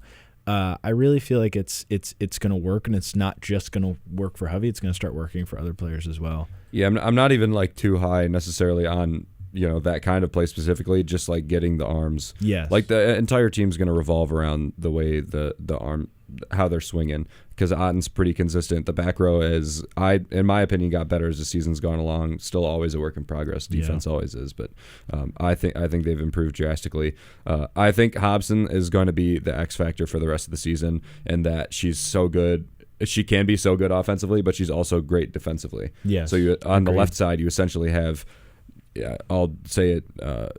Not exactly, but you have another Lauren Hovey. That's good defensively, also powerful swinging, and actually, I think the last 2 matches, Avery Hobson actually had more kills than Lauren, so and arguably a better player. Now, it doesn't affect the entire game in the way Lauren does, and Lauren still is, in my opinion, the best player on the team. Oh yeah. But having 2 players that affect the game.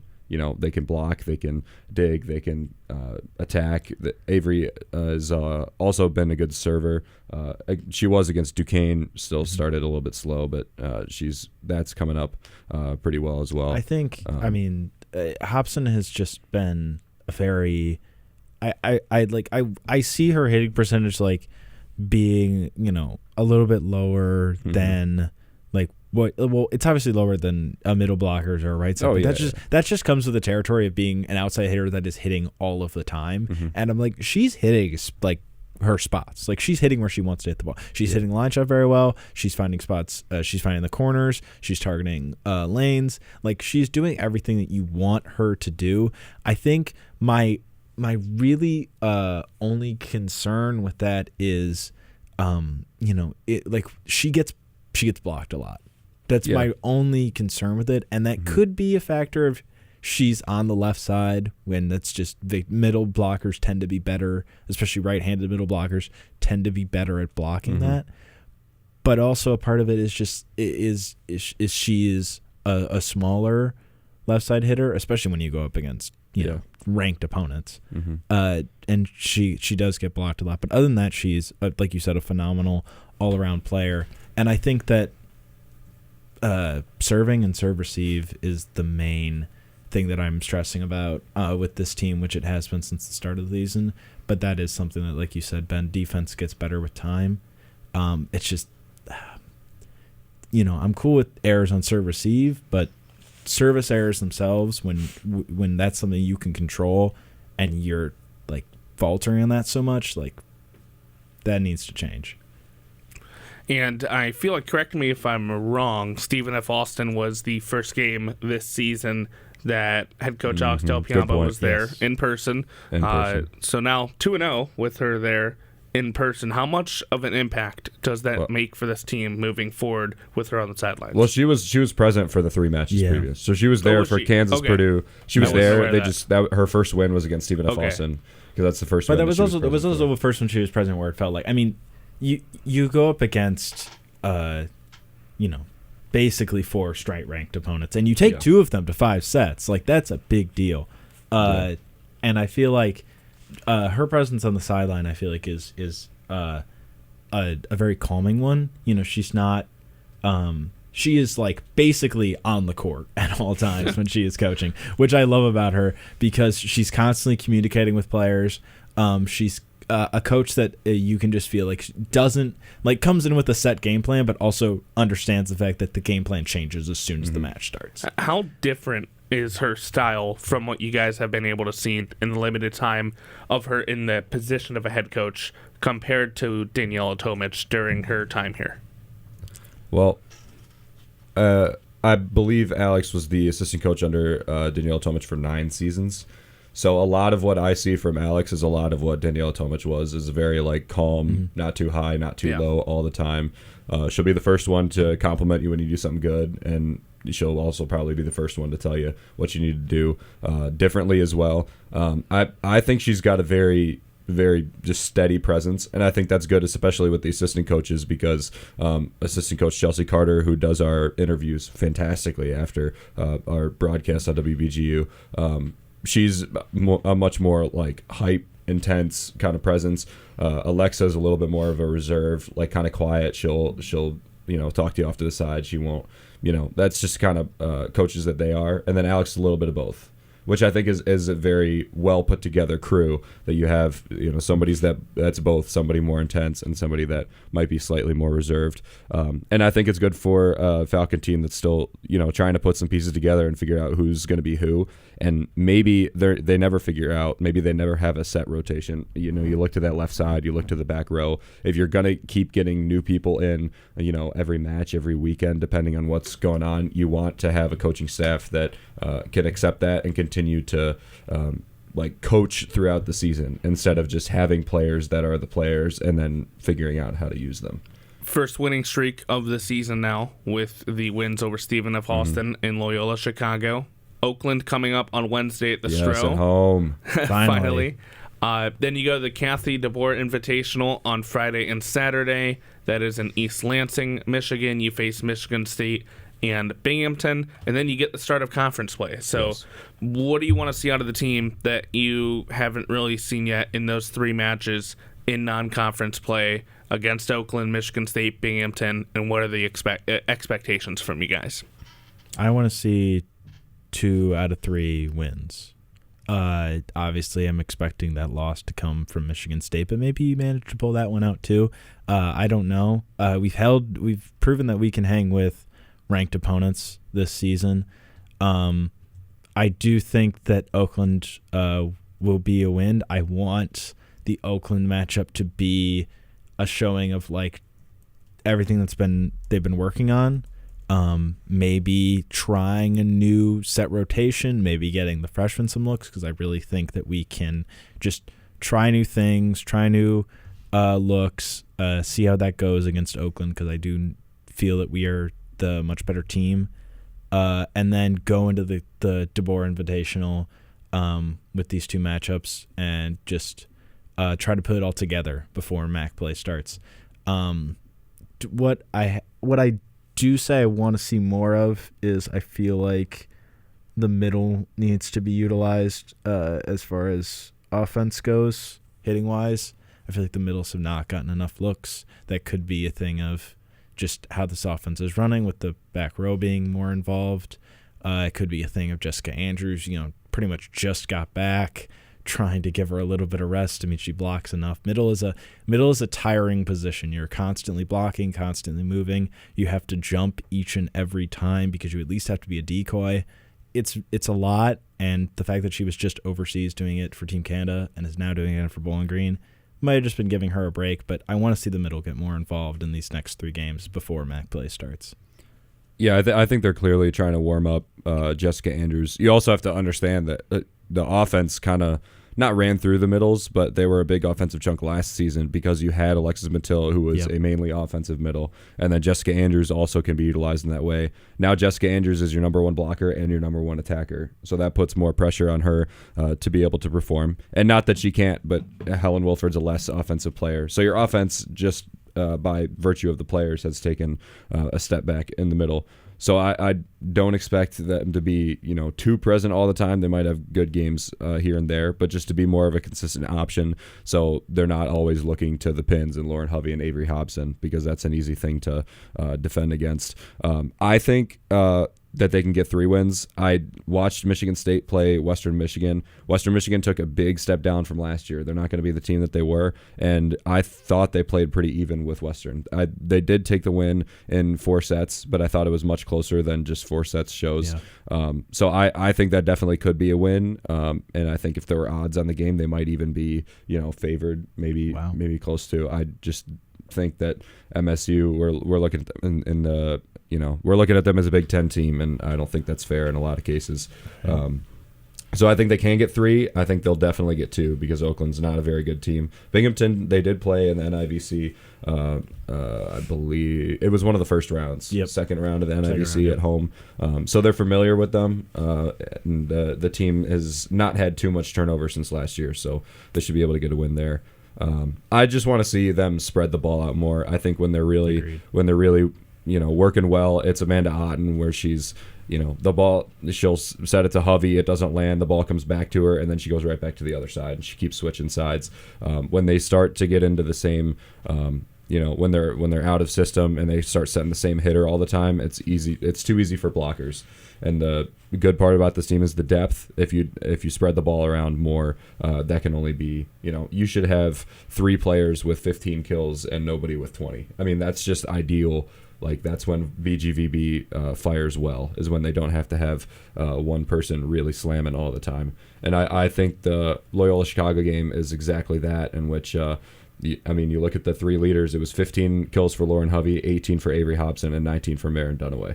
So you had 3 15 or above, none of them with 20. I mean, that's just pristine, consistent offense. So you spread the ball well. Amanda Otten can do it. She's, in my eyes, a shoe-in for MAC Setter of the Year. And you need to come away with at least 2-1 off of this weekend. Get yourself back to even or a winning record before you go into MAC play, which starts relatively easy as well. All right, so we'll see what the volleyball team's able to do, and unfortunately wasn't able to get anyone out to Chicago for those broadcasts, but we will have broadcasts of every match for the rest of the season on WBGU 88.1 FM, unless it's interrupted by something else, in which case we'll make an announcement where else it'll be broadcasted. But looking forward to hearing you guys on the calls for those upcoming matches. We'll see how the team fares heading into the end of non-conference play. We're going to take one more quick break here on WBGU 88.1 FM, and when we come back, we are going to have our final discussion question of the show. You are listening to the Zig Zone. Stay right here.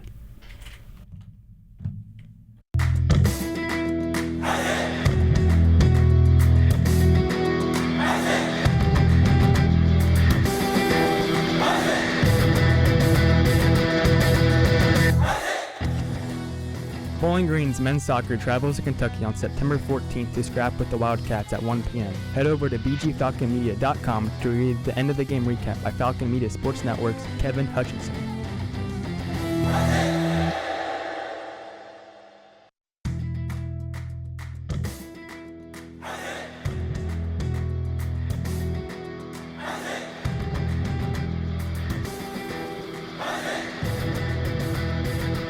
Unfortunately, due to unforeseen circumstances, Falcon Media Sports Network will not travel to the Loyola Invitational.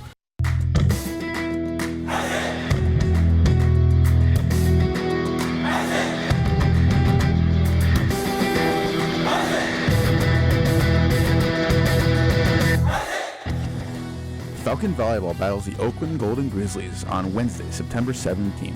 Tune in to Falcon Media Sports Network's Ben Korak and Andrew Smith for First Serve on WBGU 88.1 FM at 6 p.m.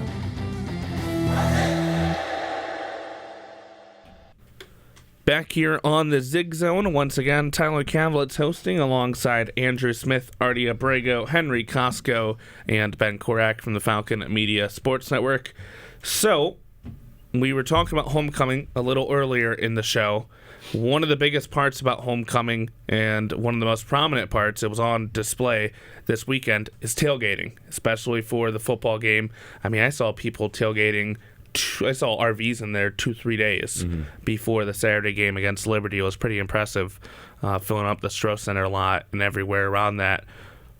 Round table around to everyone. What are your favorite parts, or what are the best parts about tailgating? I'm gonna go with the food. I feel like it's a generic answer, but you gotta yeah, be a little more absolutely. specific. What kind of food's the best tailgating food? Ooh.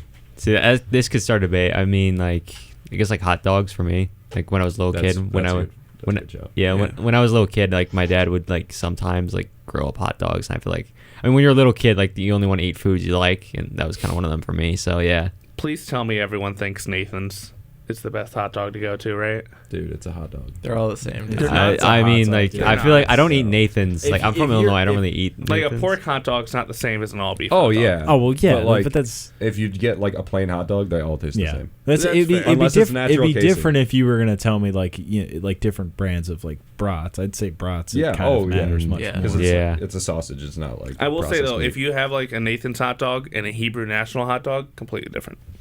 I don't think have you analyzed this, or just like just your? I'm not professional. Let me ask you something. If we gave you those two hot dogs, would you taste the difference? Yes. Is this what you've been doing as production director? Just reviewing different hot dogs? We may have to test this later in the year. We'll see. All right. So, outside of hot dogs specifically, any other foods we like as go-tos? Burgers. Burgers, brats. Anything that's not simple. I would. I mean, there's not too many. Yeah. A whole chicken. Like what else do people have at tailgates? I've seen people like ribs and stuff at tailgates. Oh yeah, ribs. Oh, yeah, like yeah. Or pulled pork or something. Oh, yeah. But the problem is bringing out like a smoker Barbecue or like a really nice grill out to like that's fair. a parking lot in front of the Stroh Center. And then, like, I would say my favorite part about tailgating is playing cornhole.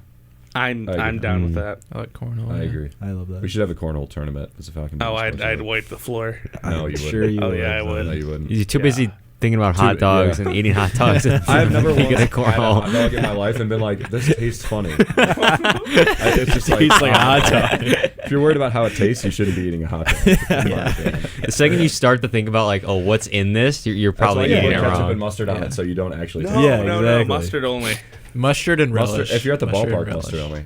Are you kidding? What? Relish is disgusting. Relish on a hot Dude, dog? relish is good, That's brother. insane. No, I will die on Relish both is- of my sweet roommates relish? don't like relish, and they never buy it. I like I'll die on the relish, but relish I'm hill not as well. Like I like relish, but I'm not putting Like it on my Chicago hot relish is like neon like green. dill relish. I could Okay. like. Dill- You get Wait, Dill what relish other is better what than other Chicago. scenario are you using Yeah, relish but- for Yeah, besides yeah. hot dogs? Relish goes in things. Relish doesn't go on Like a hot what? dog. Like what? What? It's a It condiment doesn't go that in your goes mouth. I'll tell you that. Goodness. All right, so we got food specifically. I think hot dogs we've nailed down as the go-to food. Cornhole. Cornhole's a good cornhole. Cornhole's a good one. Henry, you very got good. one? I don't know. Those are kind of like the two main things. Yeah. Food and cornhole. That's what I do That's most not of the true. time. What about like talking to like random people you're never gonna talk to ever again? Dude, our tailgate this week, Rodney Rogers came by. I got a pic. You want to see a picture with Of course Rodney he Rogers? did. Rodney Rogers is everywhere at all Dude, times. he like went out tailgating. You We were realize just- you're For audio only listeners, Ben I is know. pulling up a picture on his for phone. audio only, Show a the camera. picture of me. Here's a picture of me and Rodney Rogers. Pass that around, dude. You'll have, Rodney was rocking too. Rodney was so you'll have to excited all the check the time. I feel like YouTube there video is now to see nobody the picture of more- Rodney and Ben. Honestly, how can you not love Rodney Rogers? You can't. He comes. No. He's infectious. He comes around, and I feel like honestly, with a name like Rodney Rogers, how are you anything but a president? The of Rodfather? something? yeah, Come on. yeah. Like- for real. Come on. Rodney Rogers, PhD. Exactly, dude. You thought He's- Punch was popular in Bowling Green? No. Rodney man. Rogers. Rodney Rodney Rogers. Rogers. I get really sad when people from other colleges say like, "I've never met my president." It's crazy. Like, I isn't have, it? That's he crazy knows- to think he about. has called me by my name before. Yeah. Like how crazy? Yeah. is Yeah, that? like I visited. I mean, maybe he's. multiple other I feel like schools Ben's and a really never saw the common president. name, so maybe he's guessing. Yeah, he's Mullet Ben. Yeah. I know, but I feel like he makes it feel like a welcoming place, and he does it especially well at events like homecoming. When we saw him at Cincinnati when we were at the football game. I think it was like Lucas was there. And there was a couple other people, and I mean he was just standing there, and he just said, "Hey, what's up, guys?" Yeah. Then we talked to him for like 20 minutes. Like, Yeah, Such an inviting person. he is. Ben, So what's great. your go-to favorite thing at a tailgate? Rodney Rogers. Yeah, Rodney Rogers is there. I think an underrated part of it is if you have like Bowling Green did, that you have a 5 o'clock or a 7 o'clock game, watching other games while you're Yeah. there is also fun. Because I know at our tailgate we didn't have like a TV or anything, and it was still fun. It was a lot of fun, but like watching other football happen, like going on, is just it's something about watching football outside. That's especially on the television, which is just an absolute blast. And then like halftime, you go, play cornhole or toss the pigskin around, and it's an excuse to shove your face for 3 straight hours, and it's that's probably watching other football. Keeping up with that is my favorite. Well, that's one of mine. What you just mentioned, I feel like it's an obvious one. Just throwing the football around Yeah. while just in a parking lot or something. And then you get combined with who said the random people? Is that you, Henry? I kind of brought it up. Already said that for me. But then you just throw the football with random people. Like you're never gonna see them again, but you're just playing catch with the football with But it them doesn't randomly matter in a parking lot. 'cause they're PG, Exactly. Yeah. The other thing is, I don't know. Have you guys ever been to like a tailgate with like a pool, like a big pool? What? I don't remember. What tailgate are you Maybe- going to? Are you sure? Somebody had a rich child. Yeah.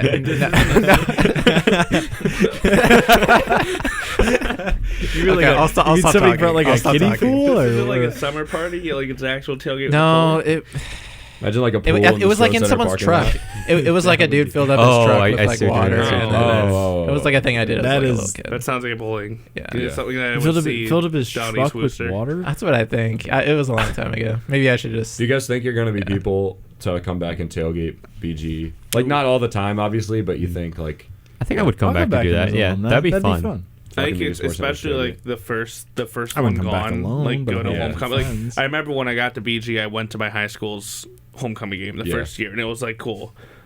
Super. Yeah, no, I agree. I wish I could go back to my high school's homecoming because it's a lot of fun. You guys But want to go back to especially, high like, school? Yeah. But especially like people that like from Michigan, people go to U of M tailgate every week. That U of M's home. Like that's a cool like way to spend like almost every Saturday is just to go watch football, tailgate, and then go to the U of M. Even if you don't go to the U of M game, even if you just tailgate, like that's cool. And doing that for BG would also be cool. That'd just be your life every Saturday. I mean, or every other Saturday. Depending. I mean, my high school I think does. They have a alumni day. I'd probably go to that if they. I mean, I don't know. I might go. You guys had a much better time in high school than I did. I had a enjoyed high blast. school. My high school is Talking about going back. I don't think I've like gone within like my high 10 school feet football, of my high school. My high school football team is also very good. Oh, At least mine while bad, I was but there. It's still fun. All right, so I think that'll do it for our show here today. I want to thank everyone that was a part of it. Ben Korak, Henry Costco, Artie Abrego, Andrew Smith, as well as Lucas Kleinmeyer calling in on his ride back from Kentucky to Bowling Green. If you missed any part of the show or want to re-listen and re-watch to it, we have a video version of the show with timestamps that'll be out on YouTube by midday tomorrow. You can check that out at BG Falcon Media on YouTube. Also, head over to bgfalconmedia.com. You can see it there as well with some more details, along with every other piece of content that Falcon Media Sports Network and BG Falcon Media put out. So until next Sunday, this has been the Zig Zone on WBGU 88.1 FM.